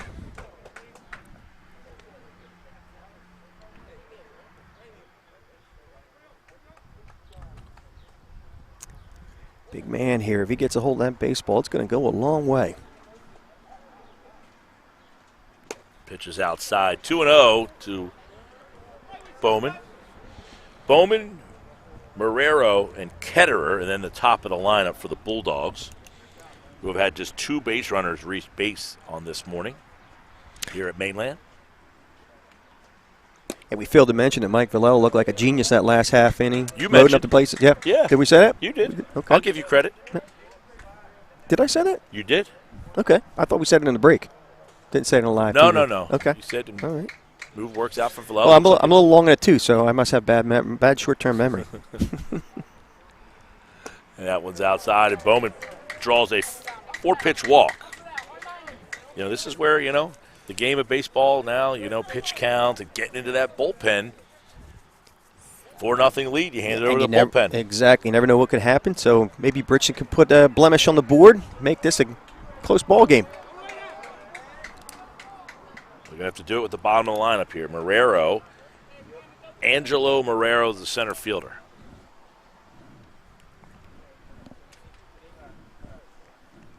Pitch is down, and Marrero looked like he was squaring a bunt there almost. Yeah, with Bowman at first base, I don't know, what kind of speed he has over there, but obviously he doesn't look very runnerish. So whatever way they can get him over to second base. It was well put. Yeah. I tell you, I got a 13-year-old this year, and that pitch is on the inside part of the plate. I don't know if he's trying to bunt or is he not sure there. Yeah, That's the second time he kind of – I got a kid, 13 years old, that looks like that kid on first base right now throwing lefty.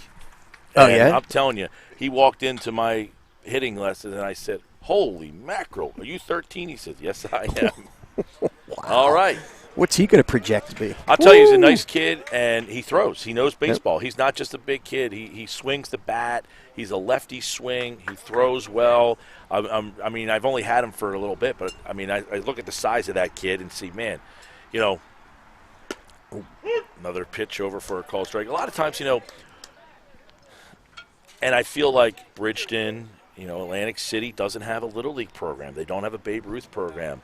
Pleasantville, same boat. And, you know, when Atlantic City had a couple nice teams, I'm not trying to give myself the credit, but Atlantic City had a Babe Ruth program that was kids were playing at 13, 14, and 15. This was when they had this group a couple of years ago, and they were a competitive team. And we had about 4 or 5 kids coming from the Ventnor program, and Atlantic City had their own program.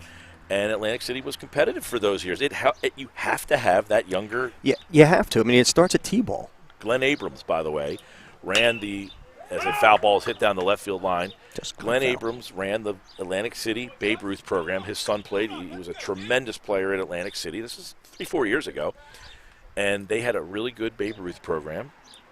Slater Soriel, who's at ACCC, played for the Atlantic City Babe Ruth program. Omar Hernandez, who's at ACCC, played for the Atlantic City Babe Ruth program. If you remember, Alejandro Rosado from Pleasantville played at the Atlantic City program, and then when they folded, he came over and played for me. But those kids were playing at 13, 14, and 15 years old, teaching, then getting to their high schools. Pleasantville they weren't winning a lot of games, but they were competitive. Mm-hmm. They don't have a Babe Ruth program. They don't have a Little League program. Atlantic City, same problem. You know, I talked to Coach Bean ahead of time, and we talked about a lot of kids going to Spirit, but we just don't have the kids in the programs anymore. And that's huge. I mean, obviously you're going to develop these kids. You got to get them at a young age. Try to teach them some of the fundamentals early on, and then obviously as they get to the 13, 14, 15 year, now you're refining those skills. It's tough. It's tough. Bowman got his way down to second base on that wild pitch. And I say he got his way to second base because it was a close play. Yeah, and you heard what Sully said, you know, that the new South Shore League, that they made a point of cutting the league age off at 16 because they didn't want to take the 15-year-olds and bring them up to that level, you know, to let them kind of continue to play with their friends and stuff. And then at 16, hey, it starts to get a little bit more serious. Right. You don't want to take away the fun of the game away at that younger age, obviously. Lynch's pitch is hit high. Master camps underneath and makes the grab. 3 up and 1 on. 3rd out of the inning. We head to the bottom of the 5th. Atlantic High 4, Bridgeton nothing here on BFA Sports.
4-0 Atlantic City leads. The top of the order, Ryan Master, 2 for 2. He's got a walk.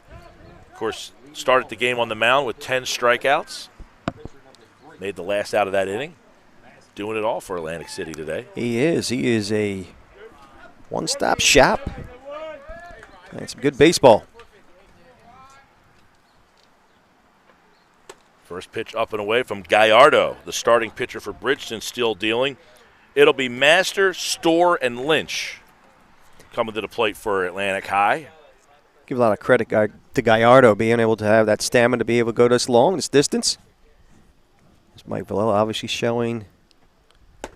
Up and away. Now, it's funny you say that. In today's day and age, you are.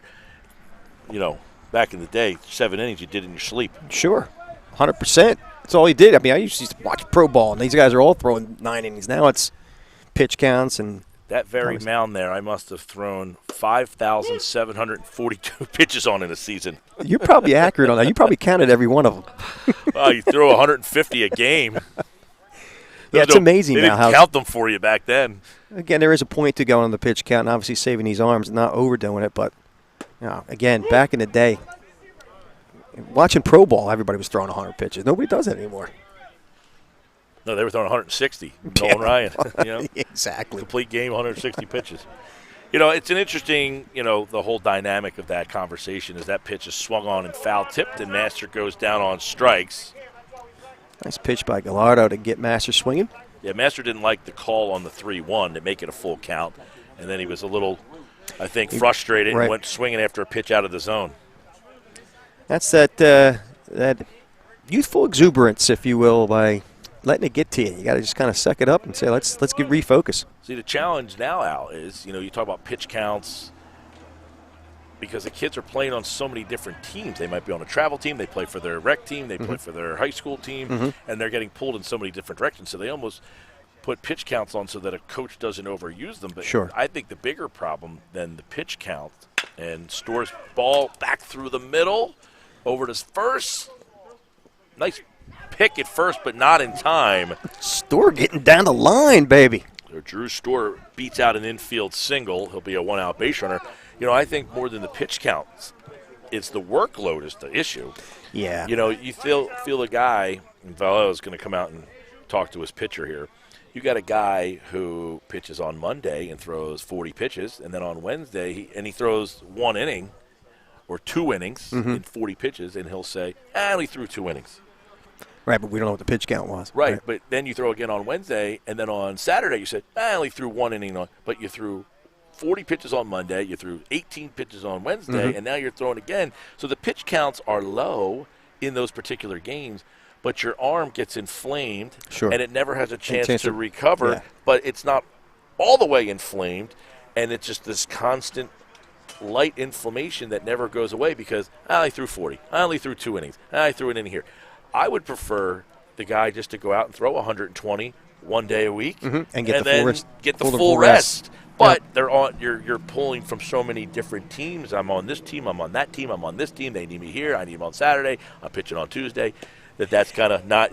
But if you just said, hey, Tuesday you're going to pitch. You're going to throw 120. Have a good time, and then we're going to shut you down until your next turn.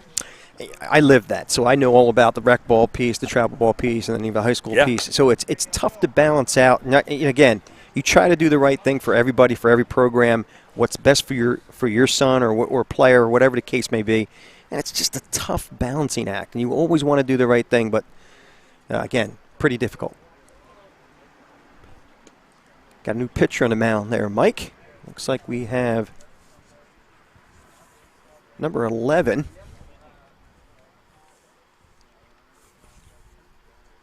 And that's Eric Torres. I'm sorry.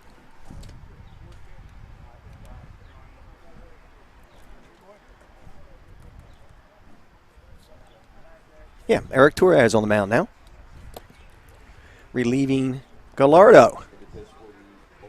Gallardo did a nice job. I mean, he threw strikes and kept them in the game. And he did. Only 4 runs given up, and I hazard a guess. I don't have the scorebook in front of me. I don't think all of them were earned, or maybe they were, but still, only 4 runs. Great job by Gallardo to keep the Atlantic City Vikings in fairly good control. but he did a good job on the bump. So now Eric Torres on the mound in relief. Yeah, Torres will face the middle of this Vikings lineup. Stores at first. Lynch comes to the plate. One out here in the fifth. Again, as we wait for the batter to get in the box, we'll just again thank the sponsors to make this possible. Mott Watkins Associates, DRC Johnson Day Law, and Baseball Performance Center. As we go through this list again of formidable sponsors, we thank them for their support. So Reyes will have to see,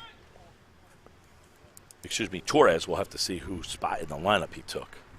Runner goes, Store off to second, and he is in with a stolen base. He had that base stolen right away. Got a great jump to Drew Store. Yeah, not only got a great jump, but the young man's got some speed for a catcher. He does. Drew's a good athlete.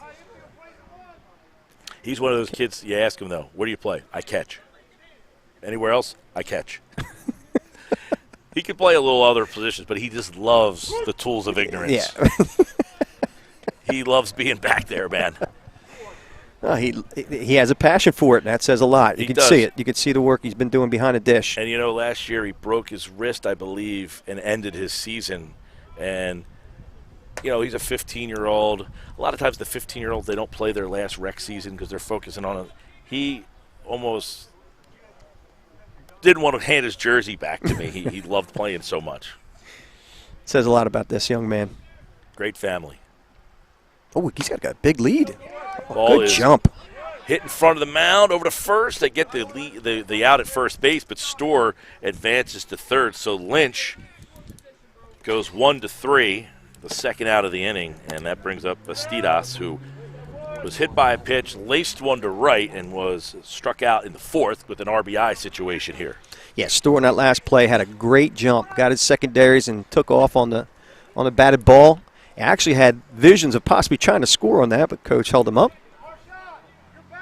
But very aggressive base running by Drew Store. Nice job by him.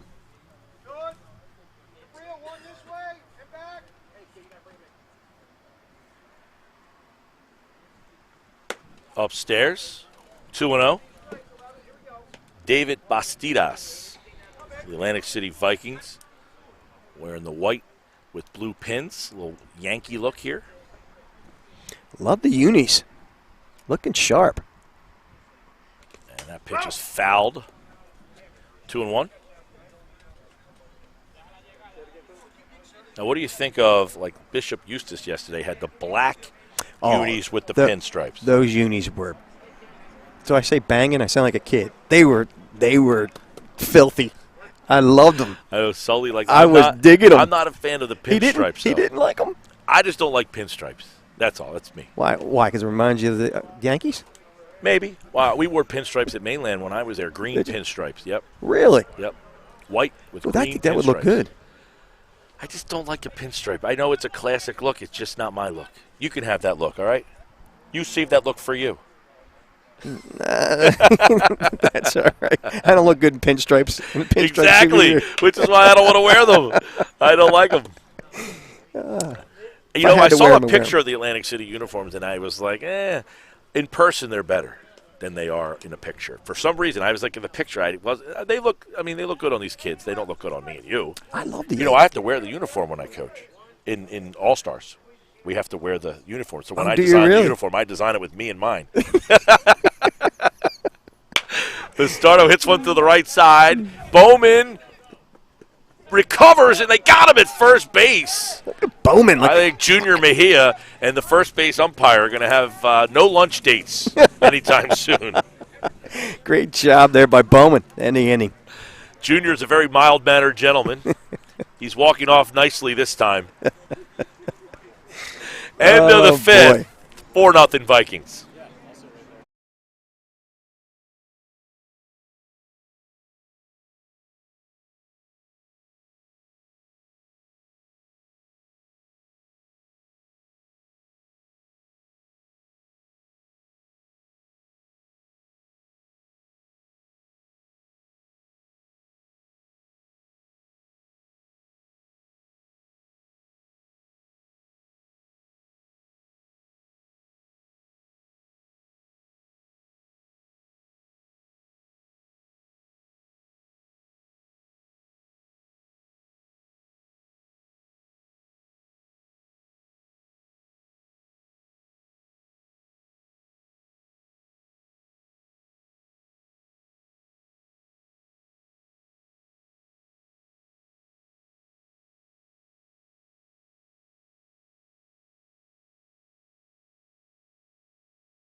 Top 6 here at the Coaches versus Cancer Classic. Atlantic City 4, Bridgeton nothing. We will bring you the full slate of games here. There's Billy Glose, the pitching coach for Atlantic High. He's got a shutout going. I bet you he's taking credit for that. Well, with the grin he's got on, I think he is taking credit for it.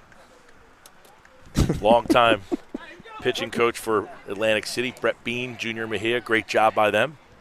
Ball's laced into left field. Coming up on it and just falls in for a base hit in front of David Bastidas, the left fielder. So first hit of the game for Bridgeton comes by the leadoff man, Jorge Valentin. Yeah, great piece of hitting by Valentin. Time for the Bulldogs to put a little pressure on the Vikings now. Hey, if you're going to do it, you're top of the order here in the 6th. Running out of outs.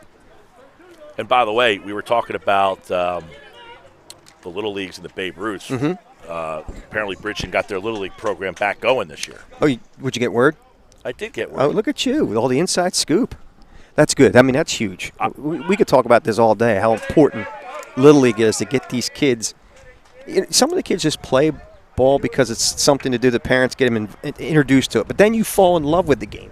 I can barely remember back when I was 8, 9 years old when I started, and I already had a passion for it. I fell in love with it. My dad was a baseball player, but that Little League piece, the farm league, the Little League was so huge in my development, even though I didn't become anything, but still. Yeah. It doesn't matter.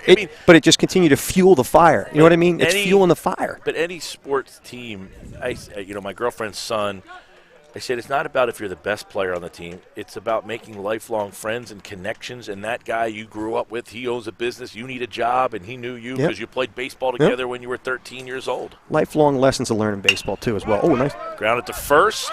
That's going to be Averill tough. can't get it. Zapata can't get it. It gets through. And coming around to score is Valentin, and the Bulldogs are on the board. Uh-oh, that could be lighting a fire for the Bulldogs. Oh, baby. How you scored that one out, Fisher? That's an E. You got a base hit at first, big? All right. Base hit and RBI. We're going to go to the official statistician over here. Base hit and RBI. All right. Tough play for the first baseman. If I'm pitching, that's an error. It was 2 errors, actually. A ball going through the hole was an error for you. The first baseman missed it and the second baseman. If I'm a pitcher. Now, if I'm the hitter, that's a base hit. That's a base hit. All day long.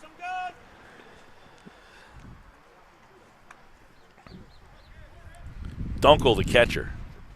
1 run across for the Bulldogs here in the 6th. They trail 4-1.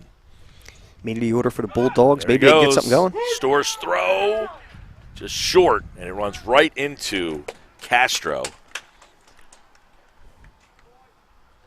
Castro, you're one of his teammates on the Bridgeton bench. Accurately tell you where it hit him. To say he might not have a little leaguer. Oh, boy. True, though. Pitch. Oh, I got him. That one hit Dunkel in the jersey. Just nicked the jersey. Dunkel looked like he didn't want to. He held the bat as if I was going to stay there, and then he flipped the bat to the Cameron side. Dunkel's the 3-hole hitter. I'm sure he's saying, I want to get in Take here my and hack. swing. Yeah, exactly. There's guys who say, I've reached base. Dunkel says, I want to swing. And that brings up the pitcher, or the starting pitcher, Elias Reyes, Gallardo. First and second, Bulldogs have some action here. He's going to bunt. Stewart can't hold it. The runner stays. That's one of those, if you instinct tells you to stop, don't go. Yeah, that was a good opportunity for Castro to advance to third. That ball got by Drew Stewart. Averill, the first baseman's up on the grass. Third baseman even with the bag. And Gallardo's going to swing this time. And Gallardo could swing the bat. Well, again, I told you last year, I'm sorry, I should say 2 years ago, we did a game between Millville and Bridgeton. Gallardo had himself a good game. Threw a good game today, too. He did. Pound the zone. Pitch to contact. Just good work by him.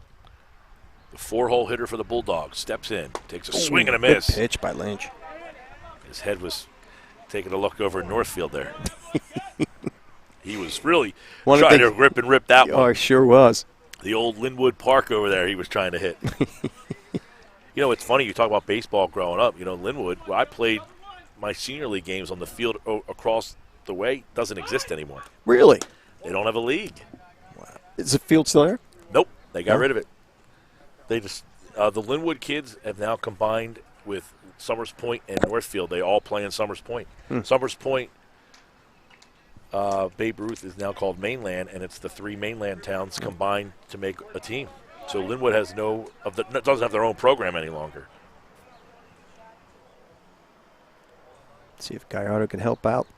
Swing and hit it to left field. That Looks like could it's be going to dropping. find a gap. Coming over. It does. Just falls in front of Bastido. Coming around to score is Castro. 4-2. The Bulldogs cut the lead in half. And a single RBI single there by Gallardo. And the Bulldogs are in. Mikey Gill, we got ourselves a contest going on now as the Bulldogs got a little bit of fire in the belly with nobody out and 2 runners on. It's now a 4-2 ball game. And that brings up Torres, who's now in this spot in the lineup. And Brett Bean's going to take a slow march to the mound. So Torres is in this spot in the order, the new pitcher for Bridgeton. 4-2, 2 on, no outs here in the 6th. Coach Bean looks like he's going to be keeping Lynch in, just giving him some words of encouragement, I believe. And I'll tell you, this is a tough spot because they only have 1 man on their lineup card. So to get somebody warmed up, they're in the field. Right. Oh, if wow. you have another pitcher. So obviously no one, unless somebody warmed up between innings, not sure they have anybody ready. You know, now that I'm thinking about it, I think Storr last year ended up hurting his elbow pitching. Oh, did he really? He's not a pitcher. Oh, he won't be a pitcher anymore if you No. hurt your elbow. No. Especially as much as he loves playing this position. No, I'm trying to remember now because he was catching in a game and he actually literally did not want to come out, and he literally said, I cannot throw anymore. He couldn't even get it back to the pitcher's mound. But he was trying his hardest to stay in the game. Now I'm remembering because I'm thinking about who can pitch here. Right. You know? It's a limited roster for the Vikings, I guess. They're only bringing, it looks like they have 11 players. Yeah. Bach throws a little bit. Bunt gets down. Gets it down. Nice Beautiful bunt. Tough play. Store to first, and they get him. Zapata covers, and they get the out at first. Nice play by Drew Storr. Great job by the Vikings defense. Good job by Storr to get out behind the dish and make that play. But only 1 out now, runners in scoring position. So you got the tying run at second base, Mike. And the Bulldogs saying they're not going to go away. Sack 2-4 on the putout. Beautiful bunt. Just dropped it and deaded it. Perfect bunt. Oh, God. But good job by Storr to bounce out of there, and that's not an easy throw to make. Yeah, that goes up the line a little bit further. If that bunt goes up the line a little bit further, down third base line, there was a chance he was going to beat that one out. Marshawn Green steps in with runners in scoring position, a 2-run deficit. First pitch is over. Job by Lynch, get the first pitch over for a strike. Gus Lynch in relief of Ryan Master, who was dominant with 10 strikeouts, didn't give up a hit. And now the Bulldogs getting into this Viking bullpen. Sometimes it takes a little time to get in the groove, even though you're just seeing this pitcher. I mean, still, it's an opportunity. Big swing and a miss. Oh. Averil's on the grass at first, and Castro's on the grass at third. They play the middle of their infield back. I got the fear of maybe dropping a bunt, or they want to cut off this run probably. Yeah, I think with this grass, the third baseman can get up on that grass. Yeah. The pitch. Just outside, 1-2. Yeah, good eye by Green. It's a big spot for Lynch if he can pick up a strikeout. You're at the bottom half of the lineup, 6, 7, 8 here for Bridgeton with 2 on and 1 out. Marshawn Green, the Bulldogs' second baseman. And that one is over for a called strike. Big strikeout by Lynch for the second out of the inning. Got him looking. Yeah, nice job by Lynch, bearing down now, 2 outs. Now the big man, Jabril Bowman, stepping up. Bowman steps in. Bowman was walked his last time up, struck out and walked. See if Bowman can knot this one up. Up and in, brushes him back. Bowman, the first baseman for the Bridgeton baseball team. Yeah, watching Bowman, he's obviously wearing the mask, protecting himself, protecting everybody else, and it's got to be tough, though, when you're playing a sport with that mask on, and you're not getting all that oxygen in, and it's like... Edelman, the pitcher last night, was wearing the gaiter on the mound. Really? Yeah. Bowman fouls one, takes a big hack, trying to bring those 2 runs home. Ooh, baby, right center was looking good with that pitch right there, just on the outside corner. He fouls it back. He's still alive with a 1-1 count.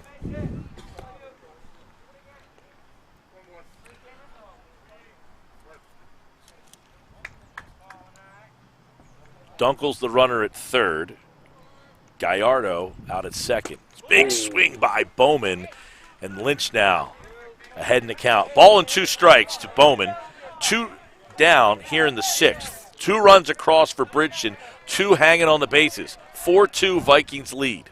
Yeah, Bowman's going to have to get a little bit more. He's going to have to change his approach a little bit with 2 strikes now on the count. Try to take one maybe the opposite way. Lynch's pitch upstairs, hit the short. That's going to be tough. Master comes in. It's caught by Castro and bobbled.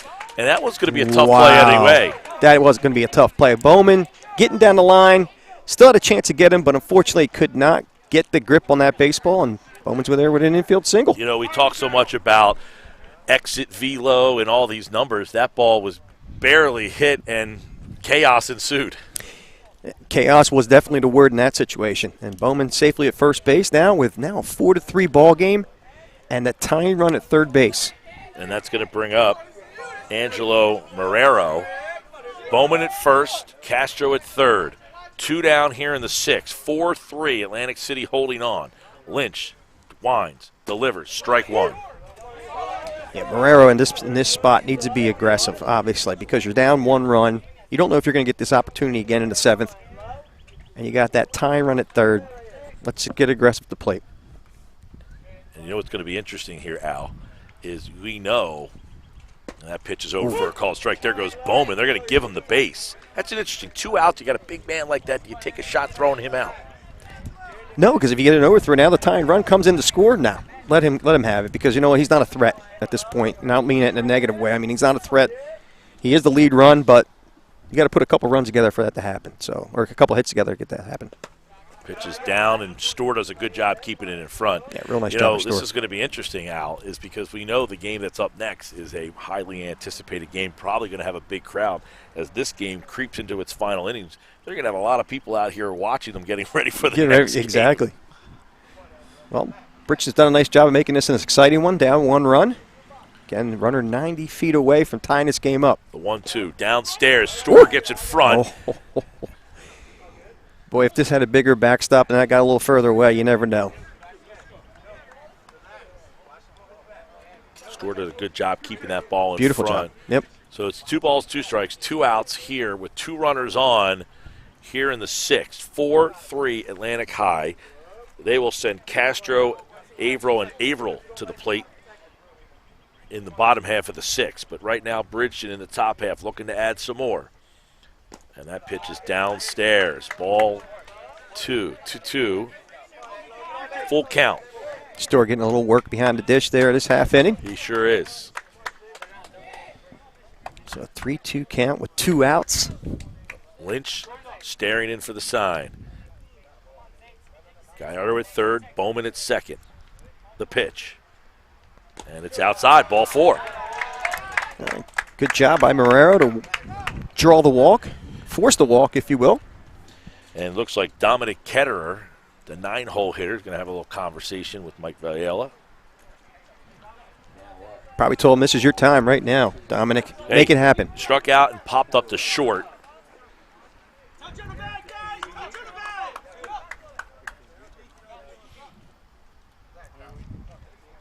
Bases packed with Bulldogs. And that pitch is upstairs, ball 1. Again, big moment for Ketterer.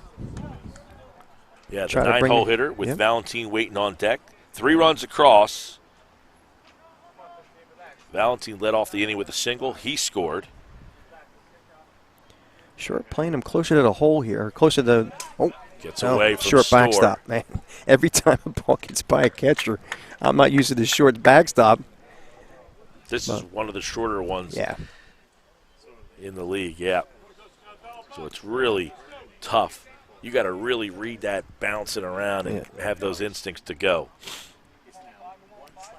If I'm Gallardo, I'm getting down that line a little bit to try to take advantage of the ball getting by. 3-0, yeah, 3-0 up and in. So Lynch is now struggling to find the strike zone, and the tying run stands 60 feet away on this 3-0 pitch. Gus Lynch toes the rubber. 60's Little League, Mike. 90, excuse me. It's all right, I helped you out on that one. And that one is downstairs, ball 4, and we're tied. Oh, wow. Wow. Big at bat for Ketterer. Didn't take any hacks at any bad pitches, so good for him to show some patience at the plate. And now this game's tied up. And Brett Breen's going to take a walk to the mound, and he's going to go to his left fielder, David Bastidas, here. As we have a pitching change in Linwood, we're tied at 4, bases loaded with Bulldogs, 4-4 here in the 6th. Yeah, and Atlantic City cruising the whole game, doing and not taking anything away from Gustin Lynch. I mean, he didn't do a bad job at all. I mean, but it's tough in this type of situation where the Bulldogs started getting a little bit of a groove, hitting around a little bit, and now here we are, bases loaded, still with 2 outs, and a chance for the Bulldogs to take the lead. And speaking of taking the leads, let's talk about some of the sponsors who took the lead in supporting this great event. Talk about New Jersey Baseball. Thank you for their support. Mike LaHood, Xperia Investment Advisors, Con Cannon and Charles Law, McMahon Insurance Agency, Body Armor, Gas Up Barbershop, Second to None Baseball, Harrison Beverage, Ken Adams Oil, Bob's Seafood, Vic Subs, Zenaris Reporting, Atlantic Care, Boca, Calvi Electric, John's Barbershop, Sports Paradise, Wild Athletics, Peak Performance, and the South Shore Baseball. Mr. Joe Bunning, thank you for all your support for making this great event a successful one. 4-4 here in the 6th. David Bastidas, the left-hander, coming in for Atlantic City. They were up 4-0. Bridgeton now has tied it and has the bases loaded with 2 outs here in the 6th.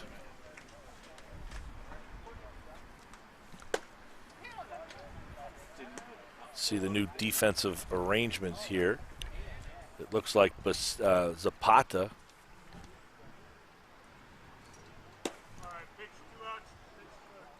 Looks like Zapata moved back to short. Master, I think, went to center field. So Zapata at short. Lynch goes back to second. Master bounces to center. And it looks like Jared Averill goes from center to left. Casella coming in a tough spot with the top of the order. Bastidas, the left-hander, facing Jorge Valentin. Valentin get a hit last time up? Singled in this inning. Singled in this inning. Okay, was this inning? Wow. Yep. Batted around. And that pitch is away. 2-0. Runners.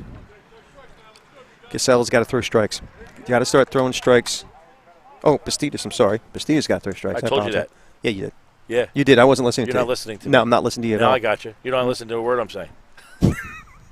3-0. I tried to help you. I calmly threw it in there. Let me tell you something. I heard you. It's just the brain didn't talk to the mouth. Just for men? Just for men. Exactly, just for men. The 3-0. And that one is a little get me over. I literally knew it was Bastidas on the man. 3-1. Bastidas. Bases loaded with Bulldogs. And that one is over for a called strike. Good pitch. So it's a full count. Runners will be moving on the pitch. Full count, bases loaded, 2 outs here in the 6th. 4-4 the score. Bulldogs and Vikings, opening game of the Saturday slate. Big pitch here for Bastidas. Bastidas winds, delivers, and that one is laced into left center fallen. field. That's fallen. And that one is in for a base hit. Bowman scores. Wow. Another run comes around to score. Ketterer stops at third, and it's an RBI double for Valentine. Actually, 2 scoring on that play. Mike, I said that. you said an RBI double. That would be a 2 RBI double. So you weren't listening to yourself. Here we go. Bowman and Marrero come around to score. Ketterer to third, and it is a 6-4 game. Wow. Who would have thought? Bridgeton, Atlantic City seemed to be highly in charge in this game. I mean, they were up 4-0. They hadn't given up a hit. Bridgeton struck out 10 times. And all of a sudden, here we are, 6-4. And Bastidas pitches down and in on Castro, who reached base on an error and scored it in this inning. Yeah, Coach Bean doing the right thing by keeping Masters at a pitch count, but obviously that's coming back to bite him a little bit. Well, and there was no indication either of any worry. Right. And Lynch, I look at the line on Lynch, and that ball's grounded to second. Lynch fields over to Averill at first, and they get out of the inning, but not before 6 runs come across. Bulldogs lead the Vikings 6-4. We head to the bottom of the 6th.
All right, bottom 6 here. AC trails 6-4. Bridgeton scores 6 in the 6th after being down 4-0, and they lead at 6-4. First pitch by Reyes, Torres, who's into the game for Gallardo. Castro, Averill, and Averill up to bat for Atlantic City.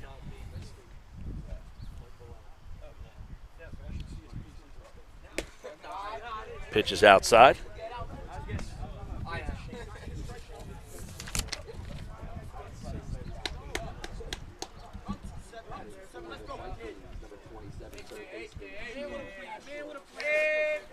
One.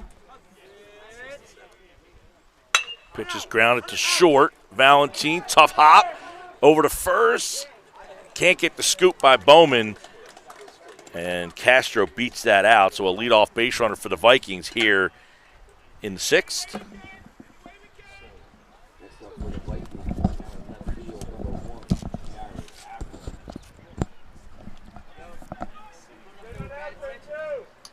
So the Vikings. Now I'm blaming you for this. What ruining my scorebook. What'd I do?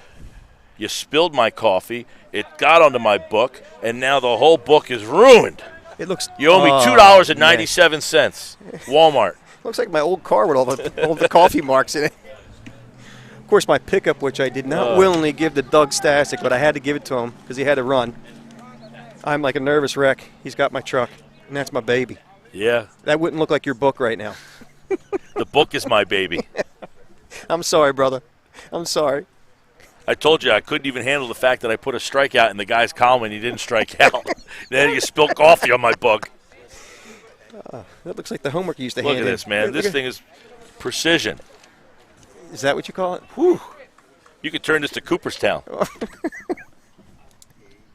Turn you into Cooperstown like a relic. You keep score at a game? Oh, nice pitch. You don't keep score at a game? I do. Yeah, well, that's what I'm doing. I You know must be the other guy. I'm the other What guy. movie's that from? Wait, what movie is that from? The Departed. I'm the guy here doing my That's right. job. You must be the That's other a great guy. movie. I love that movie. Averill beats a foul. Yeah, I'm the guy here doing my job. You must be the other guy. Great movie. Leonardo DiCaprio. Yep. Yeah. Matt Damon. Yep. Jack Nicholson. Yep. Ball and 2 strikes. Great movie. Jared Averill calls time. I think I'm going to go home and watch that one. There you go. Not today, though, because I think we're doing a marathon here.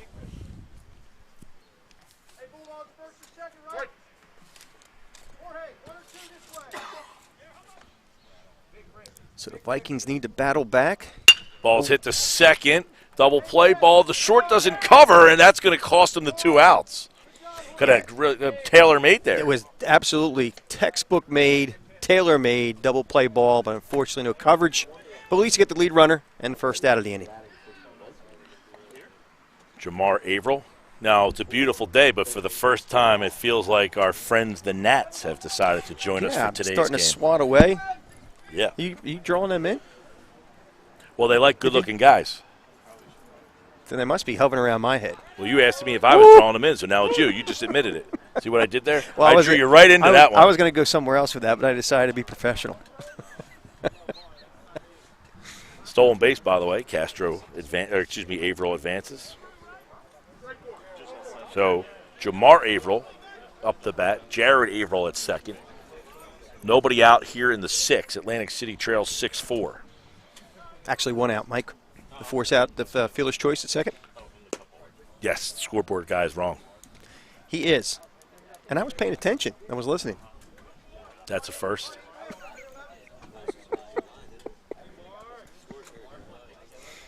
Crowd starting to pack in here for the second game of this, which is slated to start at 11:30.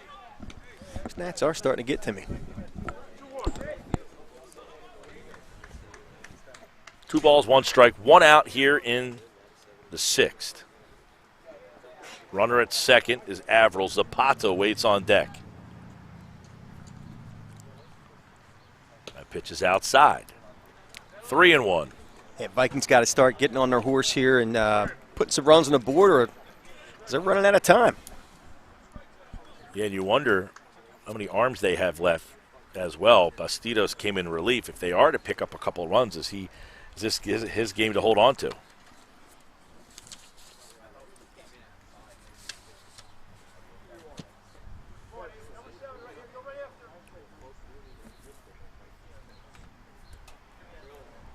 The 3-1.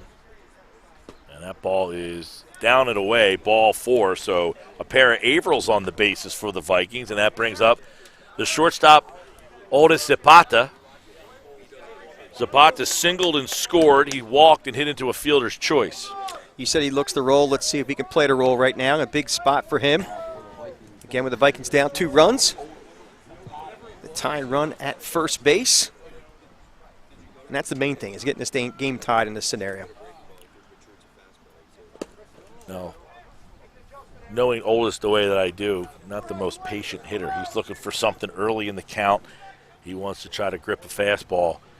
And I would bet you if there's a fastball that's anywhere near the plate, he's swinging. You taking that bet? No, I'm not taking that bet. I'm not touching it. No, what I see, even though I've seen only a little bit of this. I've seen a lot of them. Yep. Otis likes to swing the bat. And he's aggressive on the base pass. So obviously keep that same attitude at the plate on the base pass. Can't take anything away from this young man. That one's over for a called strike. Little Feeding some breaking balls. Yeah, a little Uncle Charlie. Little Uncle Charlie.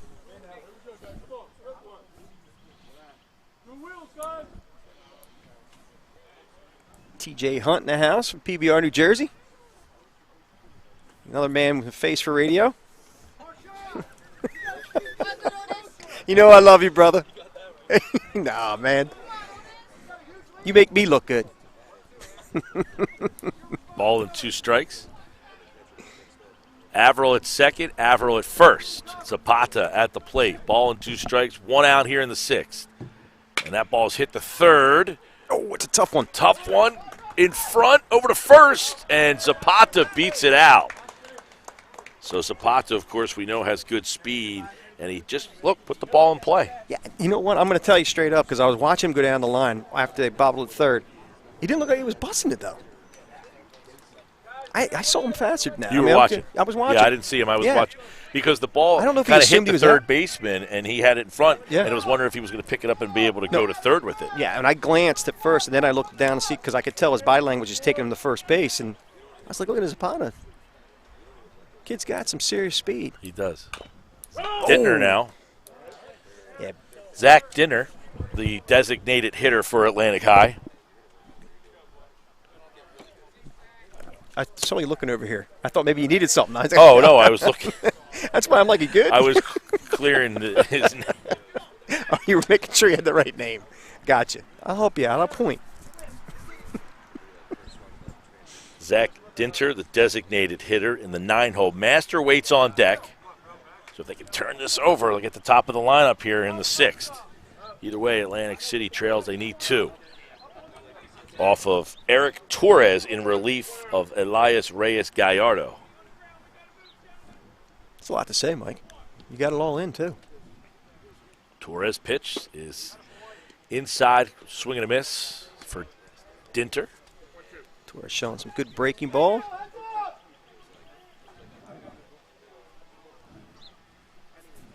It's a big spot for Dinter. He needs to make contact here. Bases loaded with Vikings, 1 out. Pitch, and that one's away. Ball and 2 strikes to Zach Dinter. Master waits on deck. He is 2 for 2 with a walk. The 2-2. And Dinter hits one out to right. Should get a run in. And they tag up and get the run, and the throw is away. So Zapata heads up over to second, and a run comes home. So Averill scores, and it's 6-5. Yeah, a little surprised the right fielder going to first base on that fly ball. Usually want to hit the cutoff man, make sure that second run doesn't come in. They looked like they were trying to get the runner at first. Well, Zapata, I don't think, tug up initially, and they tried to get the double over at first base, and that's why Billy Close is in there saying, are you kidding me? What are you doing? So Mike Viella is going to come out and talk to his pitcher, Torres. So let's set the scene for you. You've got Master getting walked, by the way. They're intentionally walking Master, which is a move they've used now twice. Yes, they have. It worked for Mike Viella the first time. See if it works out for him this time. Yeah, Drew Storr, by the way, will come to the plate now with bases loaded. So Mike Viella says, let's walk Master. Let's go after Storr. So I come back from a long time ago. I'm a relic. So I'm used to, back in the day, there wasn't just a coach coming out and saying 4. You had to do the 4 pitches. Yeah, I don't like that because the pitcher could throw one away. What don't you like? The free pass? Yeah, I don't like the fact that they just let him take first base. They're taking away that chance for maybe getting a scoring run.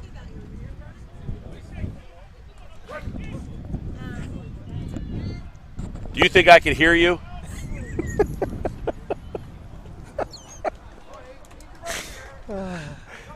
Pitches away. That's awesome. Fans coming in here and having a conversation with Mike Gill while we're in the middle of a ball game, and he's like, do you think I can hear you? Oh, quality. Storr at the plate. That pitch is up. Drew Storr in a big spot, has a chance to tie this game up or even take a Viking lead. Base is packed with Vikings. Storr at the plate. 2 outs here in the 6th. 6-5. Torres on the mound. I see Storr getting a big hit here in the spot. Pitches away. No bases open. They got a pitch to him. Cameron Dunkel behind the plate. calling a good game for the Bulldogs. 2-0, big pitch here for Torres.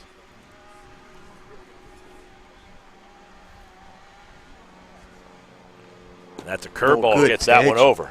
Saw that break. Threw a 2-0 curveball with bases loaded.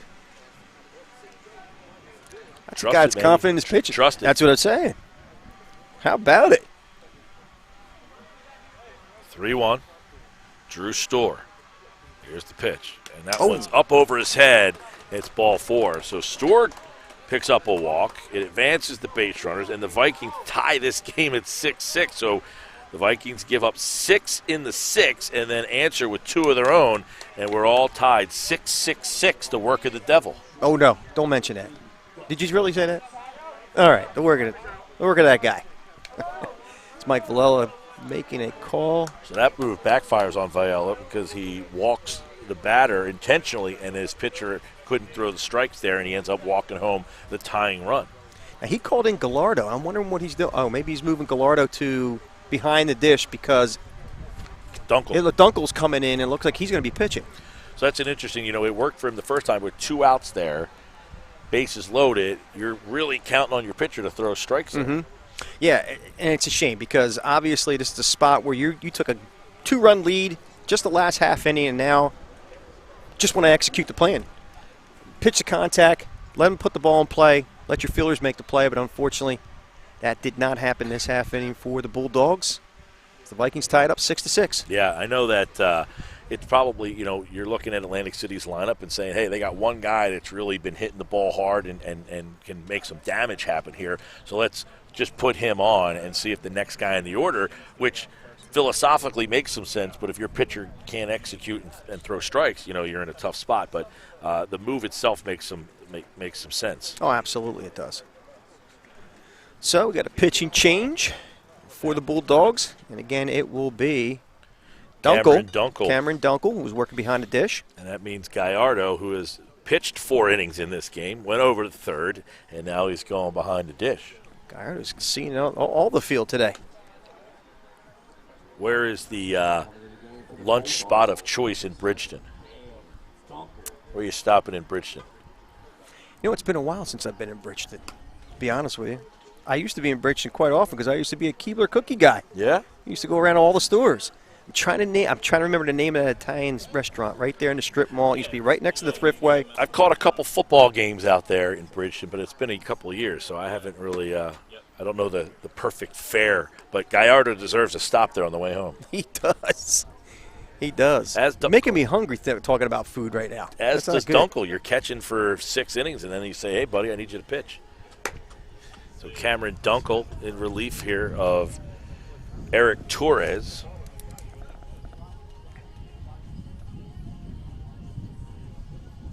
He'll face, by the way, Augustin Lynch, who is the 3-hole hitter for the Atlantic City Vikings.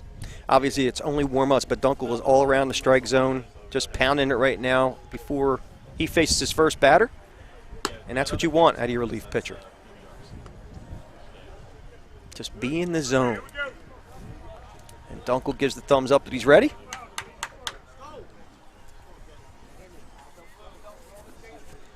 So here's Lynch. A little redemption chance for Lynch. He obviously was pitching in that inning that gave up the 6 runs, and now he has a chance to retake the lead for his Vikings. Yeah, wouldn't that be something if he could get redemption with the stick?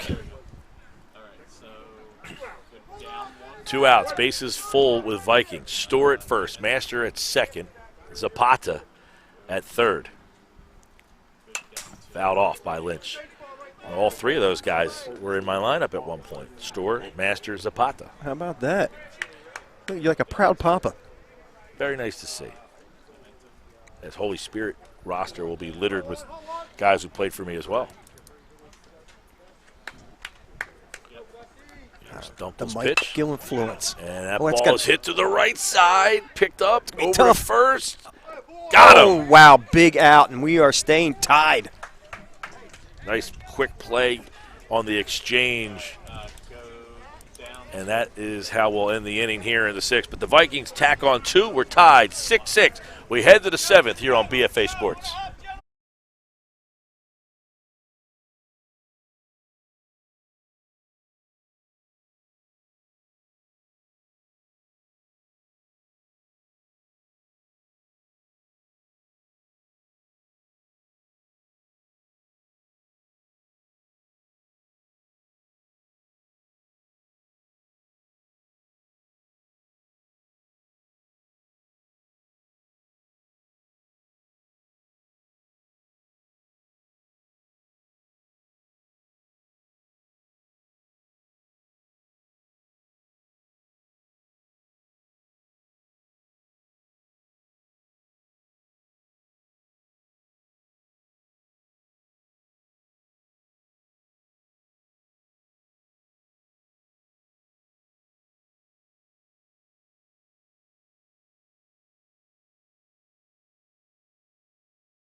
All right, top 7 here. We're tied 6-6, Atlantic City and Bridgeton, to open up the Saturday portion of our schedule here at the Coaches versus Cancer Classic. Mike Gill and Al Fisher. Honored to be with you, Mike. It is absolutely all your pleasure. Nah, honestly, having a lot of fun. Getting a good one here to start things off. 4-0. The Vikings led. Ryan Master had 10 strikeouts, and he came out, and Bridgeton got back into this game. Back in it, indeed, they did. We're tied up here at 6-6. First pitch to Dunkel is over for a called strike. Bastidos in his second inning of, actually, his first full inning. First pitched full, a right. third inning Right. of an inning. So Dunkel doing it all. Went from behind the dish to the mound and now at the plate. Pitches outside for a ball. 2-1. Cam Dunkel, the Bulldog pitcher. David Bastidos in relief of Augusta Lynch for Atlantic City. And Bastidos pitches outside, ball 3. 3-1 to Dunkel here in the 7th. 6 runs across for Bridgeton in the 6th. They took a 6-4 lead. Atlantic High scored 2 in the 6th to tie it up. And that pitch is over for a called strike. Full count. Yeah, big pitch by Bastidas. He doesn't want to get the leadoff runner on base, the leadoff batter on base. So let's see if he can get him out on this last one. 3-2 he doesn't. down in the dirt. And a leadoff base runner for Bridgeton here in the 7th. And that'll bring up the catcher, Elias Reyes Gallardo.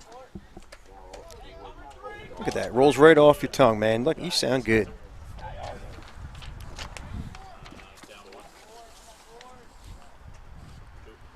So Gallardo, swing and a miss. You know, Bastidas is one of those lefties, obviously doesn't throw all that hard, but you're so anxious when you see that coming in. I'm sorry, I know you teed me up, but I'm a little distracted.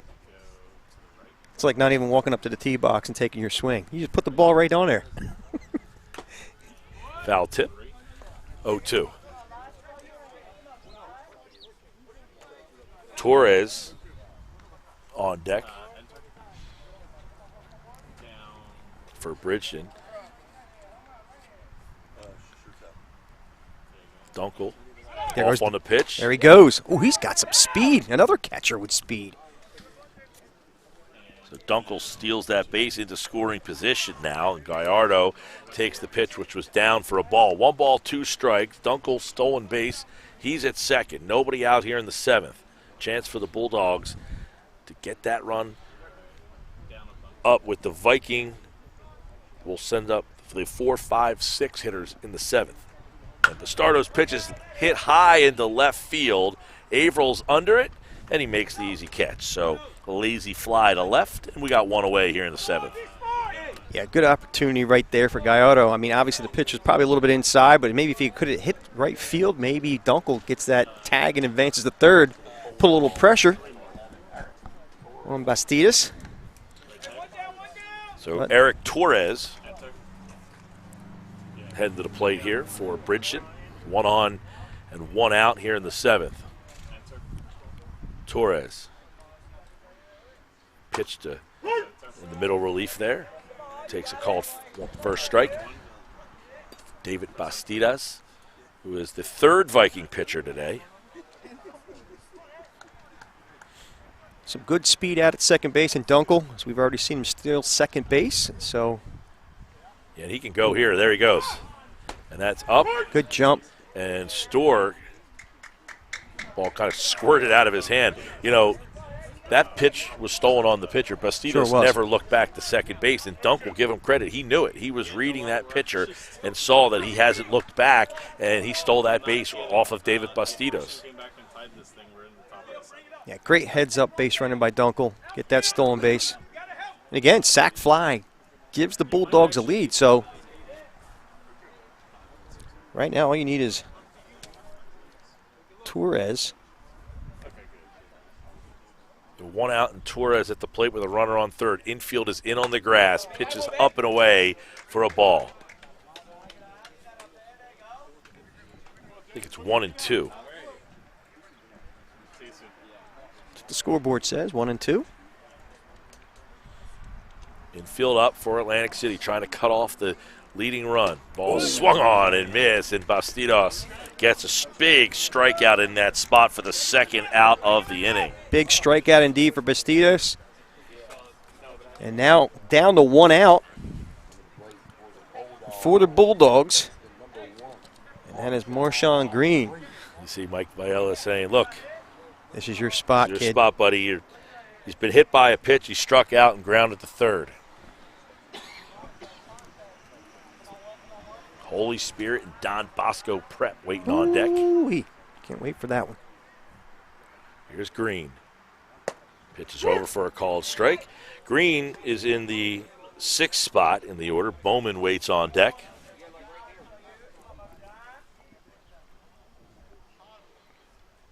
The 0-1. He's coming home. The pitch is low what in a the pitcher dirt. come on! Dunkel! Whoa! Are you kidding me? He read the pitcher. He read the wasn't pitcher. paying attention to him. The second time in this same inning that Dunkel knew it, that the pitcher wasn't paying attention to How him. about these Bulldogs making some noise? They're barking.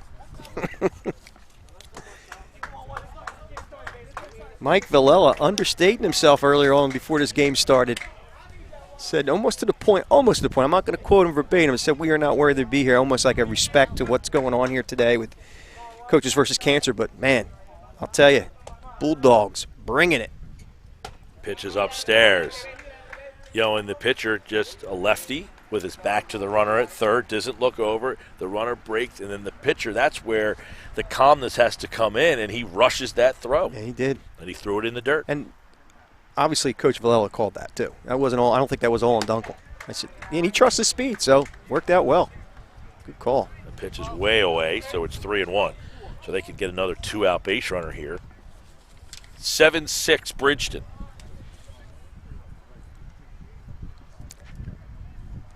Keep in mind, Atlantic City does have a chance at bat, bottom half, but trying to reduce the damage. Ball 4, Green walks, and that'll bring up Bowman with 2 outs here in the 7th. Top 7, 7-6 Bridgeton. Dunkel walked, stole second, went to third, and then stole home, and that's the difference in this game right now.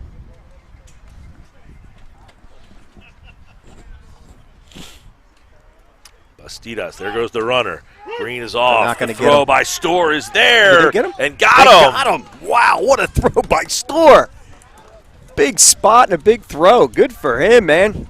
Just bringing it. Drew Storr erases the runner and ends the inning. We head to the 7th. 7-6 Bridgeton on BFA.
And we're back as we move to the bottom of the 7th inning here at Mainland Regional High School for the 9th annual Coaches versus Cancer. I want to make a quick mention, as again, for BFA Sports, I'm Al Fisher, along with my prestigious play-by-play guy, Mike Gill. Did you forget my name? No, I was looking for the word prestigious. Didn't forget your name. I should have called you Mike Frankel. But anyway, I was just going to break him a little bit. But again, big event. Obviously, this is all for charitable reasons. Again, good baseball, but the American Cancer Society is always working every day to advance research, delivering life-saving programs and services that ensure continue public discussion about important issues in cancer. Through events such as Coaches vs. Cancer, the American Cancer Society is the nation's largest private nonprofit source of funds for scientists studying cancer. They are currently investing $419 million in multi-year grants, nearly 200 institutions worldwide. So, again, funding a great program again, for American Cancer Society to help fight this terrible disease. And this is what it's all about this weekend. David Bastidas leads off for Atlantic High here in the 7th. They need a run. They'll need to do it off Cameron Dunkel, who's trying to close this thing out. He walked in the 7th, stole 2nd, went to 3rd, and stole home, and he's the difference so far in this game. Pitch is up and in for a called strike on Bastidas, the number 4-hole hitter in the Atlantic City lineup. Ball and 2 strikes, Cameron Dunkel. Delivers a pitch and gets a strikeout swinging. Big first out for the Bulldogs and Dunkel. That brings up Castro. Dunkel doing a nice job on the bump so far for the Bulldogs. Yeah, he's a kid that obviously has probably played a little bit more baseball than a lot of the guys on his team here, and you can tell that Mike Viella trusts him and leans on him. I need you to catch. I need you to close games out. You can steal bases. As that ball's laced to second base and bobbled and looked like he had a chance to pick it up, but he just couldn't get it in the hand, and Castro running hard, and he gets on base with an error. Yeah, running hard, and he hit that ball hard. Tough one to handle for the second baseman. That was Marshawn Green over there. Yep. So Castro reaches base on an error, and that brings up Jared Averill. This is where they scored their runs in the 6th. Averill and his brother Jermar Averill both scored in the 6th, and now here they come to the plate. That pitch is just off. Ooh. It's Like a knuckleball. Not where he catches it, where it crosses there. That was a knuckleball there. Yeah, it did. It had some movement. I think it crossed up everybody. Dropped off the table. The 0-1. Ball is fouled off into the Bridgeton dugout down the third base side. That dugout is close to home plate. We'll have Holy Spirit and Don Bosco prep coming up after this one, probably about a half hour afterwards.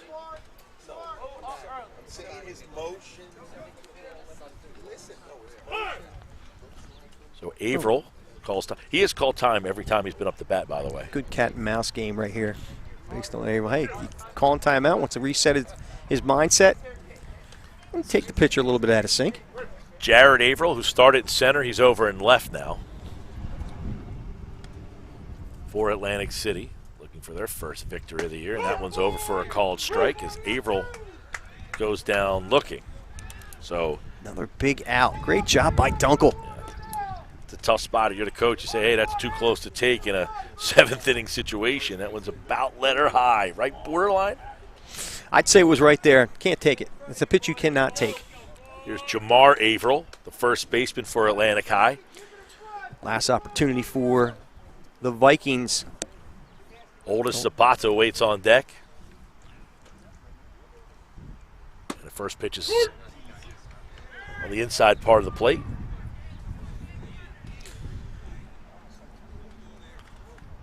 That's a tough one to take there. He might say that's a tough one to get called on me. That one's way outside, and the runner's going to advance. So Castro putting the head down and lumbering at the second base. Chugging to second base.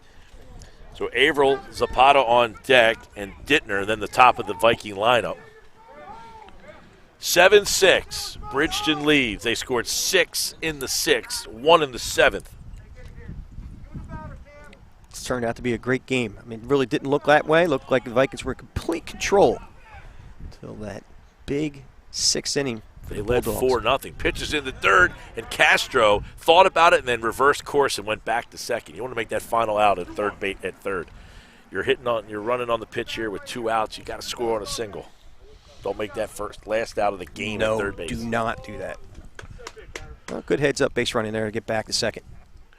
Dunkel trying to close this thing out for Bridgeton to pick up their first victory of the season. They come in at 0-2. Dunkel's pitch over and foul tipped into the mid of Gallardo, and now we're down to the final strike of this game. 2 balls, 2 strikes, 2 outs here in the 7th. As Cam Dunkel trying to win this both on the base pass, at the plate, and now on the mound. I'd say he'd be player of the game. The pitch, down low. 3 balls and 2 strikes. As Avril thought he had a thought I had a free pass. Well, he's got to get his mind out of the thought process that he's going to get a free pass at this point and think hit.